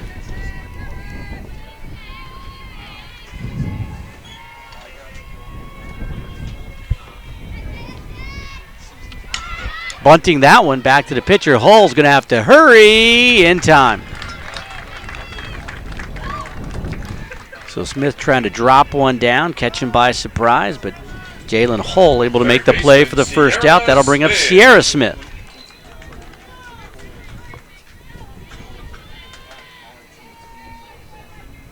Sierra Smith, 2 for 3, a couple of singles, a stolen base, an RBI, and a strikeout. Outside, ball 1. Shea Smith, a ground out there. I would have really liked to see her try to swing on that one. No runners on, 0 outs. She had a home run yesterday or Friday, I think it was, in the ball game against Bradley. So I would have really liked to see her try to rip that one out to the outfield, maybe get an extra base hit, but she bunted and just didn't beat out the throw. 1-1 the count. Sierra, 2 for 3 on the day, as we mentioned. Now 6 for 16 with 3 runs scored and a couple of RBI on the season. The 1-1, ooh, big cut and a miss. That ball rode outside.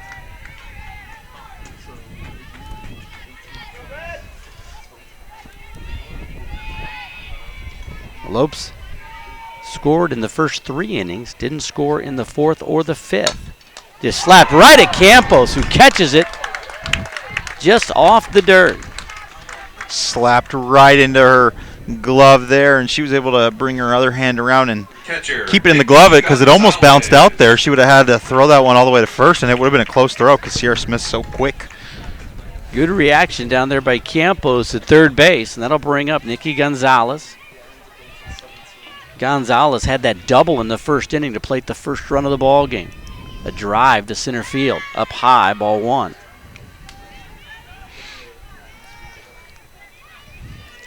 ground out to third in the second inning and a fly out to center in the fourth. The 1-0. Missed the corner. 2-0. So now with 2 quick outs, Jalen Hull pitching behind the Lopes here.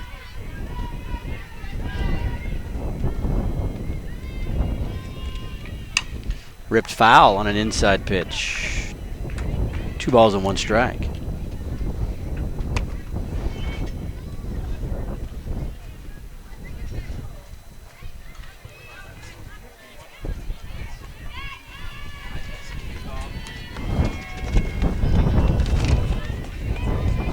So Bradley,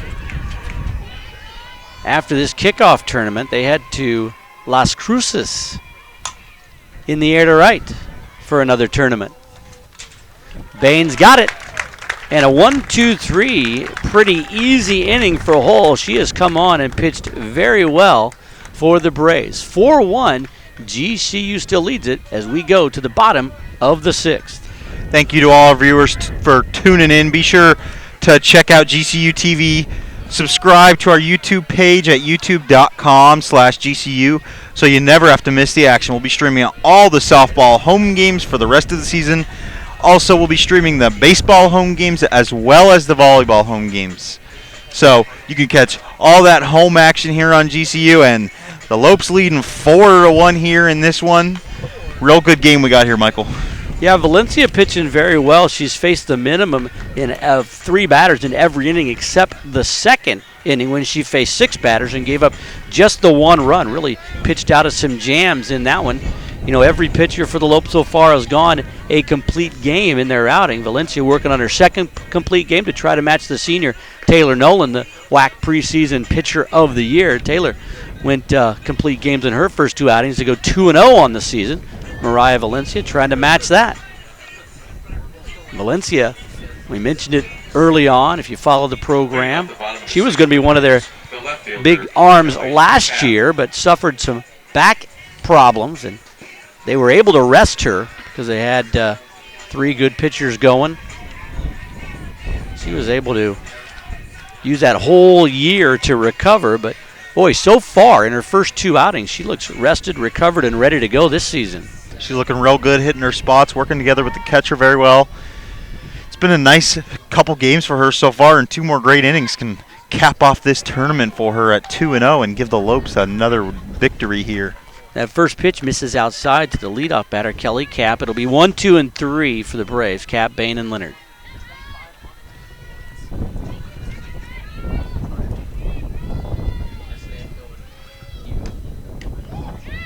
Breaking pitch off speed. Count goes to 2-0. When's the first time that the Lopes have faced the Braves? Braves have had a softball team. This is their 39th season of competition for the Lopes. Just their 14th. They started it 14 years ago. Ann Pearson, the skipper of this squad, was the one that started the program. 3-0 now, Valencia. We're giving her all those accolades, and she's fallen behind here. Hope we didn't jinx her.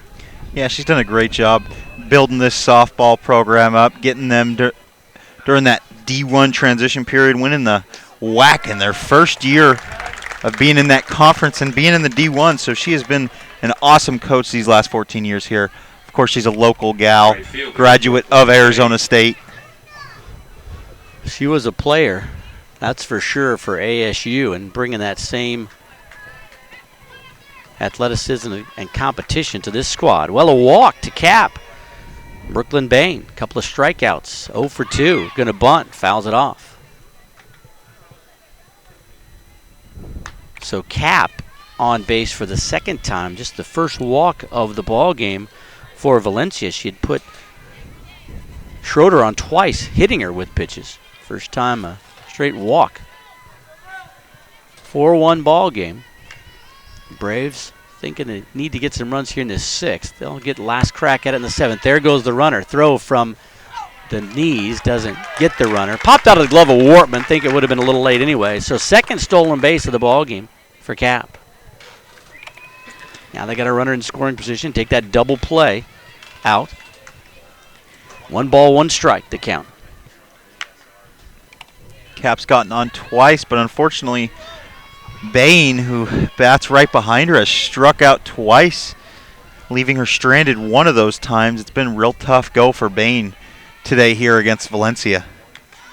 Bunting, right back to the pitcher. One play, bobbled it, and that's going to be the difference. Ball gets away from Wortman. Going to be a close play at the plate, and there's a run for the Braves. Boy, just forcing the action, putting the ball in play. We'll get the scoring on that one.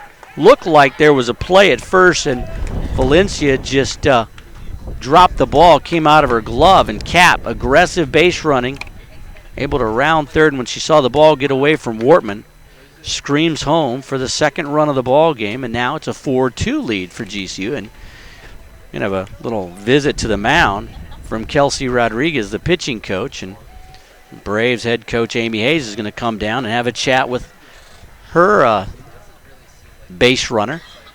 Coach is coming out there. Boy, that's just the essence of putting the ball in play and forcing the action. The Lopes weren't up to the task defensively, and Braves get another run. Yeah, Bain does a good job there. Get a quick liner right to the pitcher, and that one settled down, and she was able to get on first, and a couple errors by the Lopes there. Scores a run for the Braves. Coach coming out to just calm down Mariah Valencia a little bit, talk about some formations with the infield. Taylor also given a chance for Taylor Nolan to warm up the left-hander. 2-0 so far. Wasn't expecting to see some action today, but she is certainly ready if they need her to come in for some relief today. Leonard at the plate now with nobody out and a runner on first. A 4-2 ball game. 2 errors on that one play for the Lopes. First by Valencia, dropping the ball.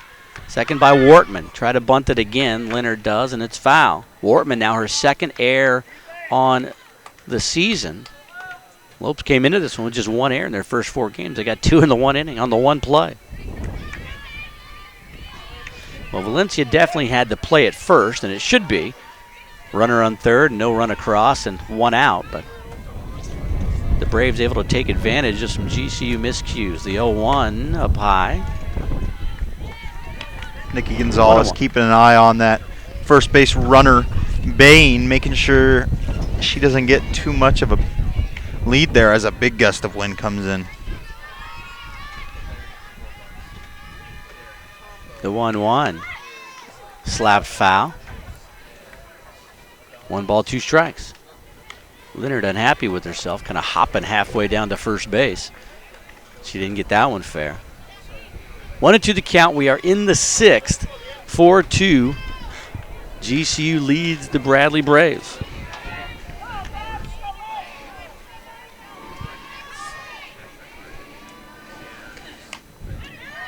Reaches out and fouls it to stay alive.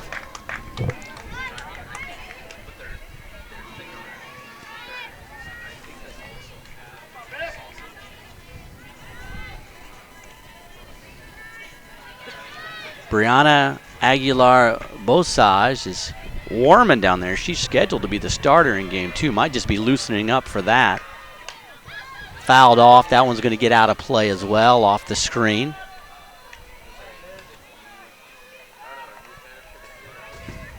So pretty good at bat here for Leonard, staying alive. I guess you could, if you wanted to, bring in Bosage and start Nolan in game 2 tonight here. Give her 3rd start. But Bosage down there getting ready. The 1-2. Chopper to second. Just 1 play. Wortman gets it at first. Yeah, Bain was pretty close to second there. Wortman didn't feel like she had enough time to get it to Shea Smith for that out, so just fired it over to first and was able to get 1 out. Better to get 1 than none. Slow roller, wasn't going to turn 2. Schroeder has been on base twice. Both times she's been hit by the pitch. And she came around to score in the second.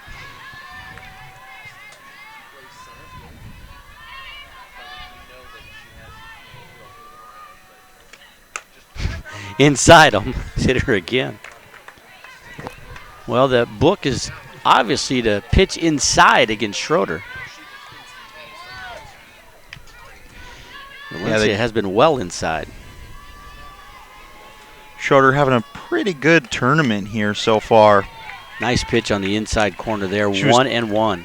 2 for 3 in the first game against for the Lopes with 2 RBIs, but she's batting an astounding .538 with 5 runs and 4 RBIs so far.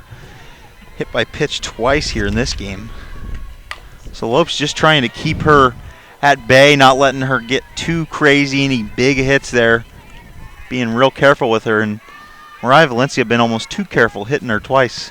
1-2 the count to the cleanup hitter for the Braves.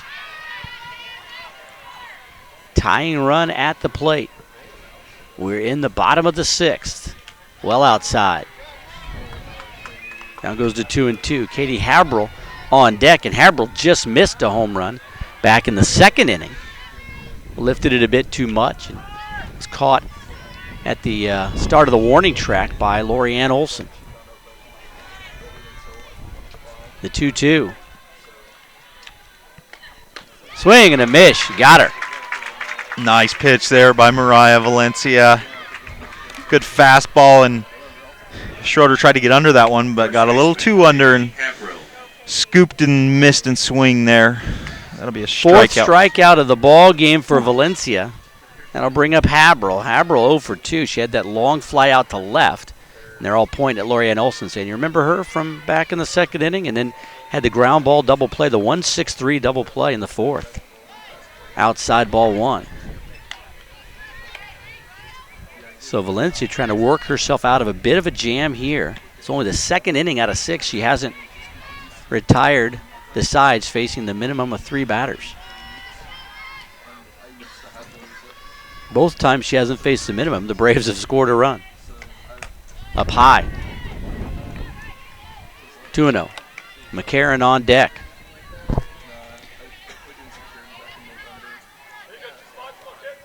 Amy Hayes shouting some encouragement. She did a good job in that 2nd inning, getting out of that jam. Limited it to just 1 run, faced 6 batters in that inning. Down the line and foul. She's faced 5 so far in this inning, and she's hoping it sticks to that number, and she can get out of this jam with just 1 run earned in each of those 2 innings where she didn't face the minimum number of batters, and that'll be a pretty good conservation job by her if she can do that. That one just fouled down the 3rd base line. Ripped it. Sierra Smith guarding that line at 3rd, the 2-1. Low and away, 3-1. So Valencia being very careful with Habrel. She has a base open there, but you'd be putting the tying run aboard and bringing the go-ahead run to the plate. We're in the bottom of the 6th. Lopes, the designated home team. Or excuse me, designated visiting team, I should say. The 3-1. High pitch, right side, Wortman. Step or 2 on the grass, makes the grab, and that is the inning. So a good recovery by Mariah Valencia. She lets 1 run come across. It was a runner who reached on the walk. So 1 run on no hits. There were 2 errors for the Lopes and 1 left on base. We go to the 7th, 4-2 GCU. We do not accept defeat. We will not disappoint. We will not quit. We are the intensity brewing in the heart of Phoenix. We are the Lopes rising. Come watch us defend our house against Louisville, San Diego State, and rival New Mexico State. Catch all the family-friendly entertainment. Games will sell out. Get your basketball season tickets today at lopestickets.com. There's a surge of excitement at GCU. 4-2, Lopes with the lead as we go to the 7th. GCU will send up Gomez, Wortman, and Stevens, and looking to go 5-0 in this tournament. Of course, just watching that GCU basketball commercial. GCU, a big win last night over New Mexico State. The heated rivalry, and the Lopes come out on top in that one and head out on the road for a couple games against Seattle and Utah Valley. But boy, the place was rocking last night. Huge win for the Lopes. Yeah, we were both there. You were, of course, calling on radio. I was there as a fan and as a student, and I was sure proud to be a Lope last night. It was really loud there. was talking with a couple other fellow coworkers here today. One of the loudest games we've ever heard in that rockin' GCU arena. It was definitely a fun game there to be there for. It was awesome. Second year in a row that the Lopes have gotten New Mexico State at home. Got to see if they can get Bakersfield in the last game of the year. Gomez to lead things off here. Last inning of play, unless we have extras, 4-2. GCU with the lead. They scored in the first 3 innings, but haven't scored in the last 3. Chopper. Campos. Quick throw. Did she get her? She didn't. Bang, bang play at first. Goes to the Lopes. Gomez on with an infield single. Campos was looking down the first base umpire there.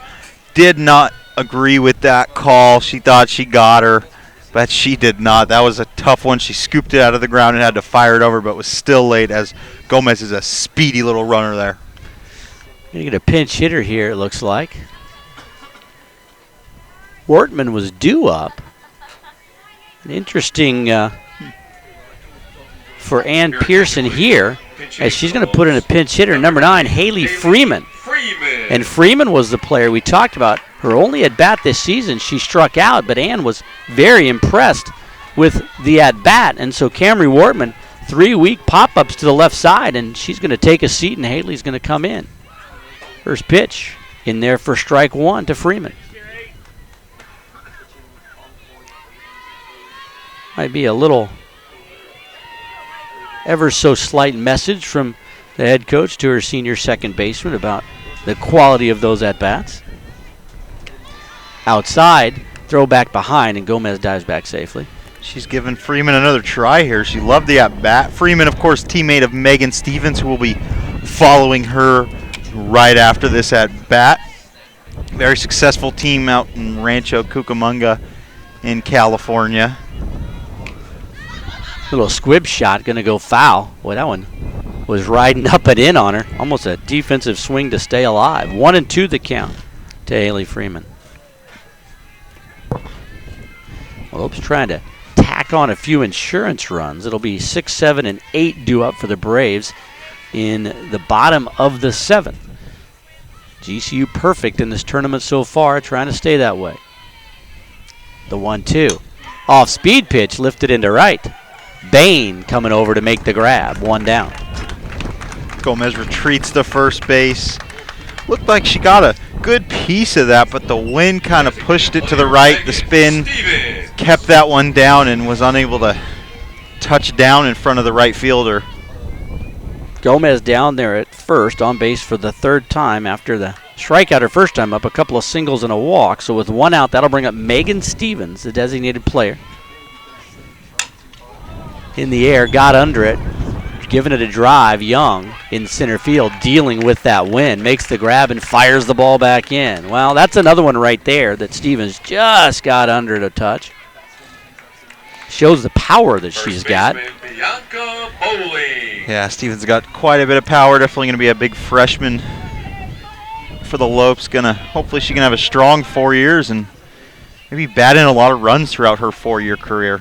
And speaking of power, Bianca Bowling got her first home run of the season, a 2-run shot back in the 3rd to give the Lopes this lead. She took a rip there. Big that rip. One. Going for home run number 2. And right now that home run back in the 3rd, it seemed like they were just tack-on runs at the time, but that's the difference right here. That is. It's definitely key home run there. Jalen Hull's been able to come into the game and lock down for the Braves here. Yeah, she's pitched well. Very well. Kestis had a couple of good innings coming on a relief. Did a great job to get the Braves out of the 1st inning and pitched well in the 2nd. But Hull has come on in the 3rd and shut down the Lopes, the 1-1. Nice pitch, swing and a miss, 1-2.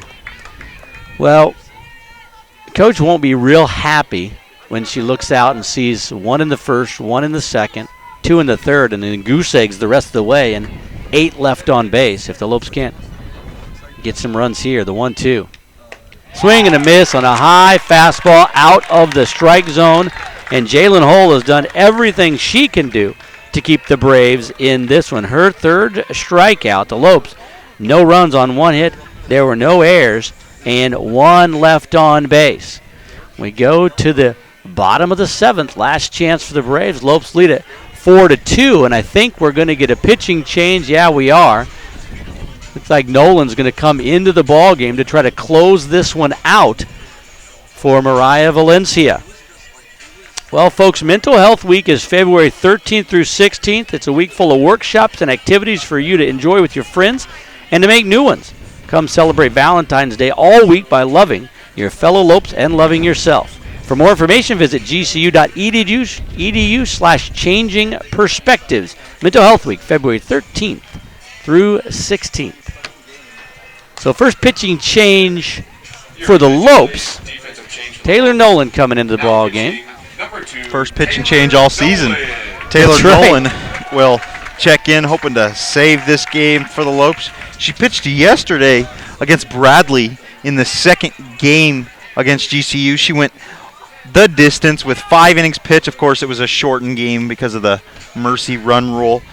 And she had 6 strikeouts in just 5 innings pitched, so she's hoping maybe to notch in a couple more Ks here and hopefully close this game out for the Lopes. Well, Camry Wortman back in at second. She was lifted for the pinch hitter, Haley Freeman. It comes back into the ball game defensively. So it'll be McCarron, Campos, and Mahaffey due up. See if we get any substitutions. Looks like it is going to be McCarron to lead things off, and Campos is in the on-deck circle. Sun now peeking out from the clouds, warming us up a bit. Sun is shining down on Taylor Nolan. It is her time to shine. Outside, ball 1. Well, Nolan, we talked about Valencia, more of a east-west pitcher, moving the ball around off the plate and inside. Nolan shot up the middle for a base hit, so the tying run will come to the plate. Nolan, more command of all of her pitches, will go north, south, east, west. That one didn't fool McCarron. Second hit of the ball game for Caitlin McCarron. She's on. Leadoff runner aboard once again. Taylor Nolan will not be shaken, however, by that runner on first. Voted preseason WAC pitcher of the year. She will definitely keep firing those fastballs in and working the count and hopefully save this one for the Lopes. Early in the season, Nolan, you mentioned the 2 outings, a 3.75 ERA, 2-0 record. Her first appearance out of the bullpen. Telly Hunter comes on to run at first base for Campos. Trying to put some speed on the base paths. They need 2 here in the final inning. Pitch up high, but a strike to Campos. Campos 0 for 2, had that great at-bat against Valencia in the second, but ended up flying out to left. Popped out to the shortstop in the 5th. Game 2 coming up about 30 minutes after this one. Lopes trying to close it out. Ooh, Gonzalez thought about throwing down there to first. Man, I think they might have had a good chance at Hunter.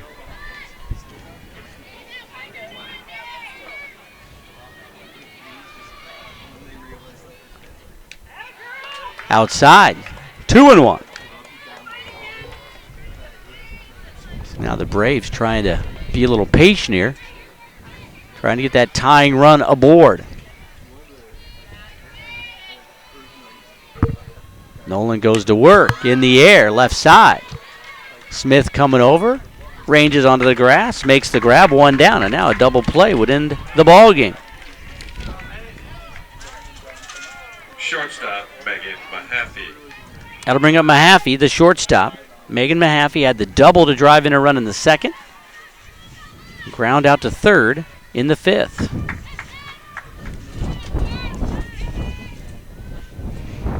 First pitch from Nolan. In there for a strike, just Nice a fastball. fastball right down the pipe. That one. Smart pitch there. Started off with a fastball, get some confidence, get Mahaffey a little rattled there. On the outside corner for strike 2. So now Mahaffey down the count, no balls and 2 strikes. Nolan looking real strong. She gave up that early single this inning, but has since settled in. In the air, hit well. That could be a tie ball game, and it is. Mahaffey has 3 hits on the year, 2 home runs and a double. Oh boy, and we're knotted at 4. What a rip there by Mahaffey. As you said, 3 hits, 2 home runs. The other home run did not come against the Lopes, but she just lit up Taylor Nolan there. Caught one of her fastballs that stayed up high, and she fired that one out to left field. Hit one of the poles holding these nets up, and that one was well out. What a rip by Mahaffey. Mahaffey has 3 RBI in this ball game. He's driven in every run except for the second run of the ball game for the Braves, and the Lopes bring in their best pitcher here, and it backfires on him as the Braves tie this thing up. And looks like we're going to get a pinch hitter. They were going to get a pinch hitter, I think, and now they might go back to Sydney Young. I think they were going to bring in somebody with a little more power, but after that 2-run homer, they're sitting her back. We'll see here, but bottom line, 4-4 ball game. The Lopes did all their scoring in the first 3 and just could not tack on any more runs. Goose eggs, 4th, 5th, 6th, and 7th inning, and the Braves have caught them. Now the Lopes just want to get to extra innings. Didn't know about bringing in Nolan. I didn't know how that would work out. Valencia was having such a good game. Just had 2 innings where she didn't retire the side, 1 and 2. And I really think they should have just left her in and let her ride and complete game. They haven't brought in a reliever this whole season so far. They didn't do it much last year. And I really thought they were just going to ride her out, give her a complete game, and hopefully she would have finished that one off. But Taylor Nolan comes in and allows a 2-run homer. Now we're going to see a pinch hitter here for the Bradley Braves. Taylor Wilhelm, number 4, the junior outfielder from Plainfield, Illinois, going to be the pinch hitter for Sydney Young. First pitch grooves it in there for a strike.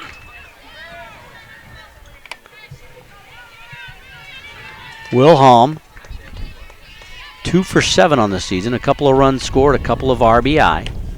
That one misses outside, 1-1. Wilhelm has played in every game of the tournament. Started 3 of them. So this game looked like the Lopes might be cruising to another victory. Fouled back, 1-2, and now they're in a fight here, just trying to get it to extra innings.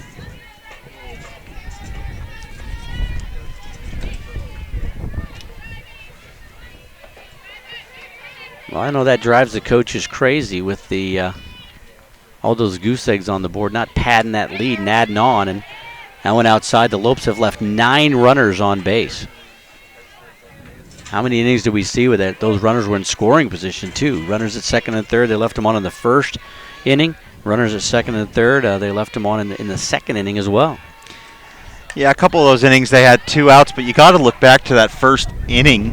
They had a quick run and then nothing. They had runners on second and third with no outs, and then they weren't able to continue that and went 3 straight outs and didn't score any runs. And you really got to look back and think, man, if only they put in 1 there, this would be a much different ball game. The 2-2. Oh, that one gets away from Taylor Nolan. She throws it over the head of the batter, Wilhelm. So a full count. Bradley looking for their second win of the season. They're 1-3. The Lopes 4-0.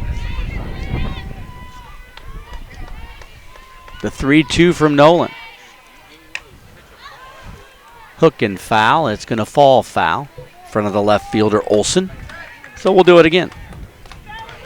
Braves looking to get something here and feel good about themselves going into their next tournament. That'll be in Las Cruces. They'll play Northern Colorado, New Mexico State, Oregon State, Tennessee, and DePaul at the Troy Classic. The 3-2. High pitch, pulled foul. Boy, that was up around the eyes. Would have been ball 4.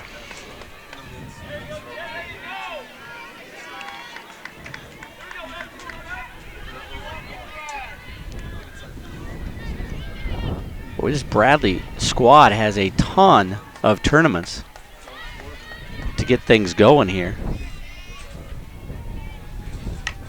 Little tapper, that's going to be tough. Smith hustles in, quick throw, just in time. Nice play by the shortstop, Shea Smith.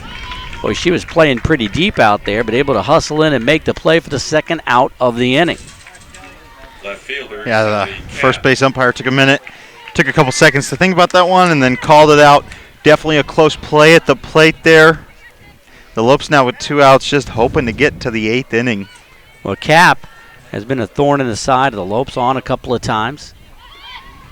Kind of trying to slash at that one, in there for a strike. Kelly Cap, ground out to short. Her first time up, a single and a stolen base in the 3rd, a walk and a stolen base and a run scored in the 6th. She was the senior outfielder, preseason All-Missouri Valley Conference selection. She was 3rd team in the region last year. That one stayed inside, froze Cap.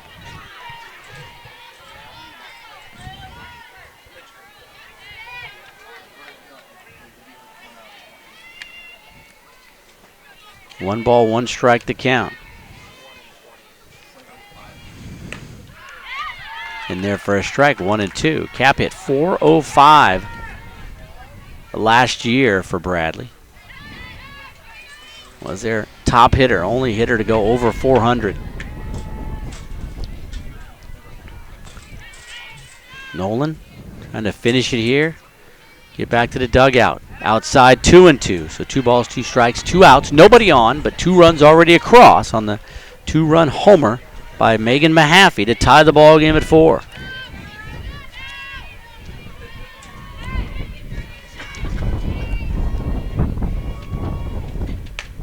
Outside, 3-2. They're going to look down. Did not go around.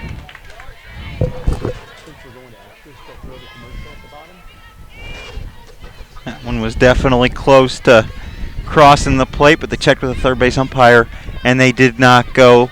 The count is full now for Cap. The 3-2 was swing and a miss, kind of a half swing by Cap, and Nolan not real happy with herself, I'm sure, for giving up that game-tying home run, but able to get out of the inning. GCU is the university that never sleeps, moving at the speed of light. And now GCU is leading in the area of computer science and IT. With over 200 university degree programs across 9 colleges, on campus and online, join the most inventive concept in education today. Fast track options available with courses in cybersecurity, cloud computing, and systems architecture. Find your purpose at Grand Canyon University. Visit gcu.edu/IT. Well, the Lopes led almost the entire way. The only time they didn't lead was in the bottom of the 7th. A 2-run homer by Megan Mahaffey knots it at 4, and we got extra innings here in the kickoff tournament. Looked like the Lopes were going to cruise to a 5-0 record. Now, got to play some extras to try to get the victory in this one. Jenna Coates, Lori Ann Olson, and Shea Smith due up for GCU. And really, you mentioned it, JP, the story of the game, the Lopes unable to get runs in when they had runners on 2nd and 3rd in the 1st and 2nd inning. And then great pitching performance by Jalen Hall coming in the 3rd inning, getting out of that inning after the 2-run homer by Bianca Bowling, and then really shutting down the Lopes the 4th, 5th, 6th, and 7th inning. Goose eggs on the board for GCU. You got to think Coach Pearson is not happy with her Lopes club there. She's an all-gas, no-breaks kind of coach. And the Lopes kind of let up a bit, if you will. They were up 4-1 there at the end of the 3rd, and they're thinking, all right, if we coast to the end here, we could be okay. But they were unable to keep their foot on the gas pedal, and they didn't score any more runs the last 4 innings or so. And just a real letdown there for the Lopes late in this game.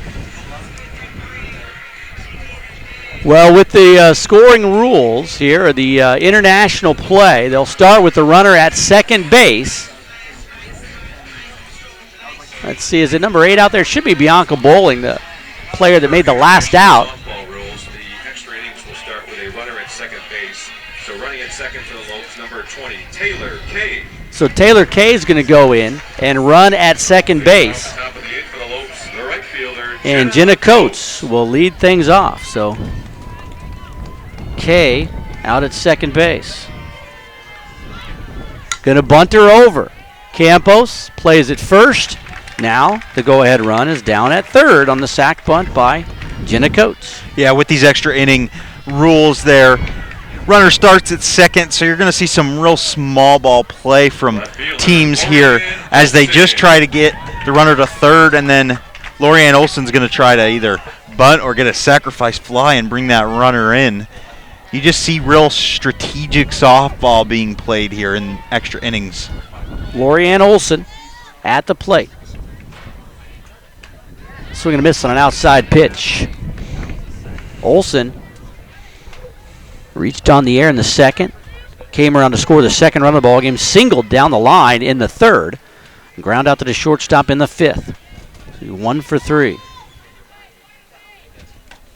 Late swing on a tip. 0-2. Well, the problem with the sacrificed bunt is that if the next batter doesn't do anything, you're setting yourself up once again, needing a 2-out base hit. And the Lopes have scored runs. 3 of their 4 runs have come with 2 outs. The 0-2. Up high, laid off it. 1-2. Lorianne Olson in a tough situation here. 2 strikes. She no longer can bunt. She's really going to have to dig in and try to get a good solid at bat here and maybe get one of these hits out to the outfield. The 1-2. A sac fly would do it. Up the middle. That's going to get through, and the Lopes regain the lead. 5-4. Well, the infield was drawn in. That's what you do when you get the runner down to third, and Olson picks up the base hit, her second of the ball game, and the RBI. Kay comes in to score, and it is 5-4 GCU. Olson able to slip that one right by the feet of the pitcher hole and scores Kay. And Shay Smith now coming to bat. We're going to see the top of the order for the Lopes. And I know Ann Pearson, and I know her attitude. She's definitely not pleased with just 1 run. She's hoping the Lopes can put some more runs on the board here to add to their lead. Oh, big cut by Smith. Comes up empty, but good aggressive swing. She got singles in her first 2 plate appearances. Flew out to right in the third and ground out to the pitcher in the 6th. But you're right, JP. They've got to tack on some runs because it's a heart of the order. 2, 3, and 4 coming up for the Braves. Going outside 1-1.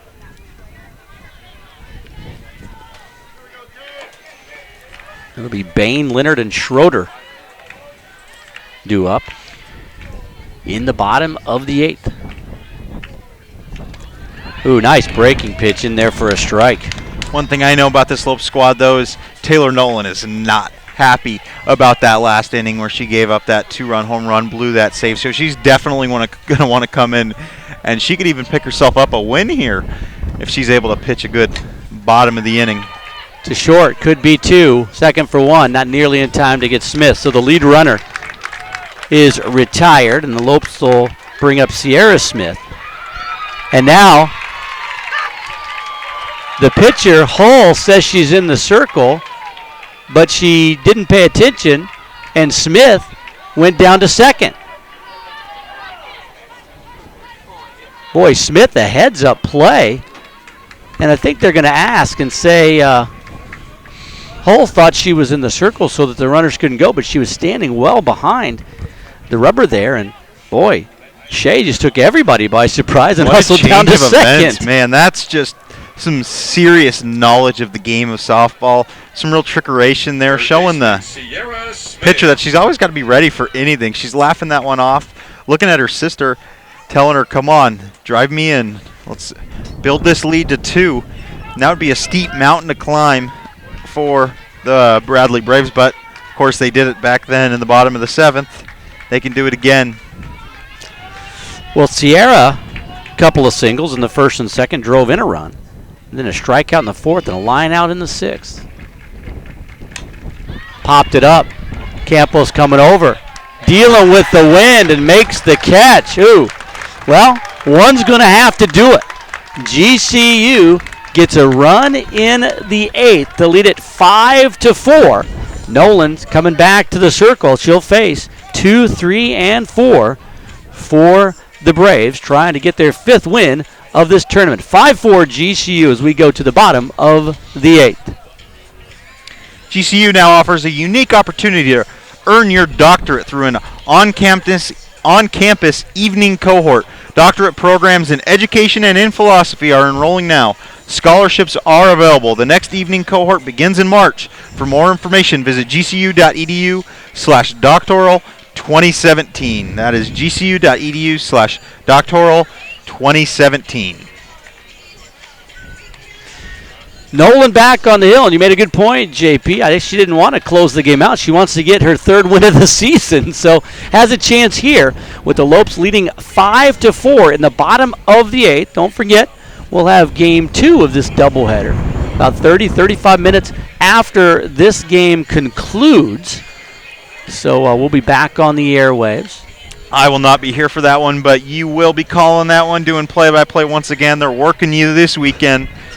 But Taylor Nolan, she is definitely going to hope to save this one. Cap's going to go on and run at second. Cap has already scored once. She's got 2 stolen bases.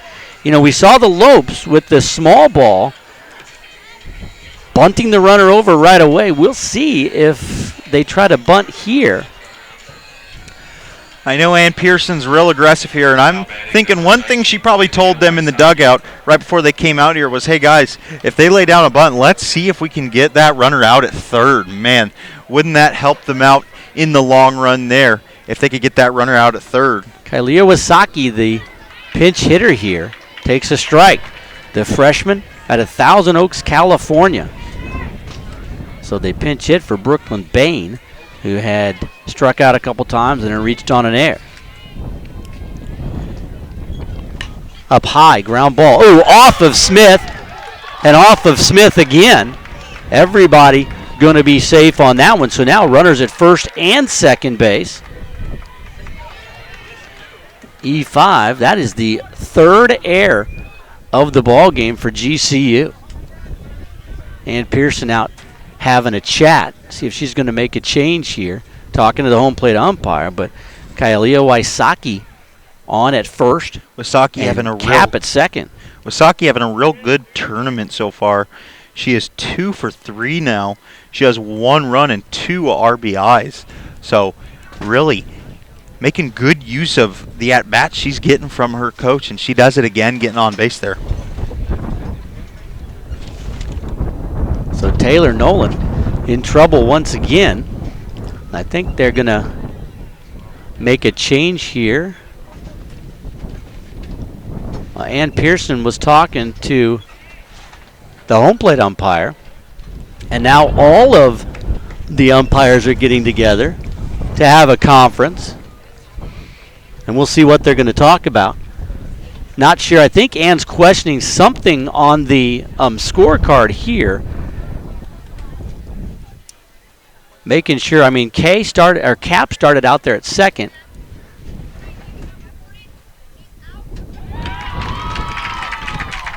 So why is that now? Looks like there was a substitution infraction. So 19 is out. Cap's going to stay at second. But number 19, Waisaki, is out. And that is a turn of events for GCU. Didn't report in. Good looking out by Coach Pearson, keeping a sharp eye.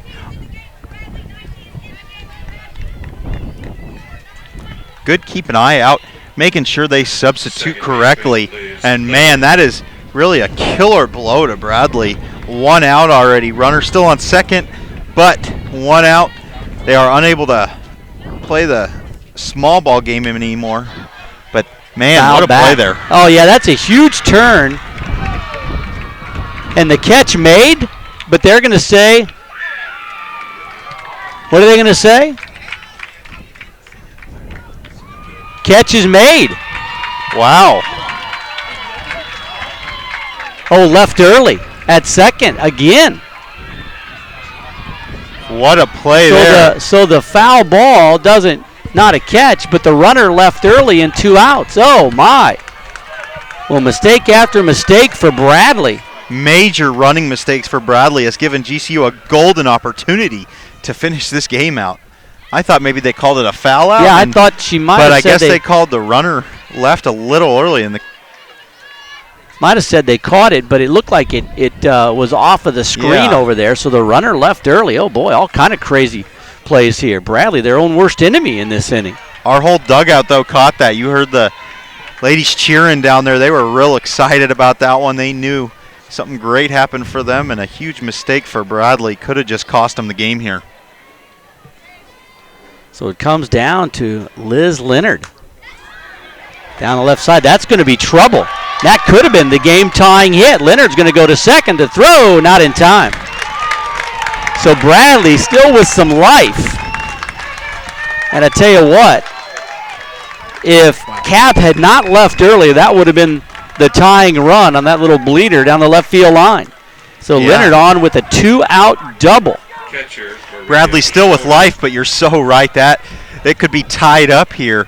Bradley could have a runner in scoring position looking to win this game on a walk-off, but instead they're just desperation trying to tie this ball game up.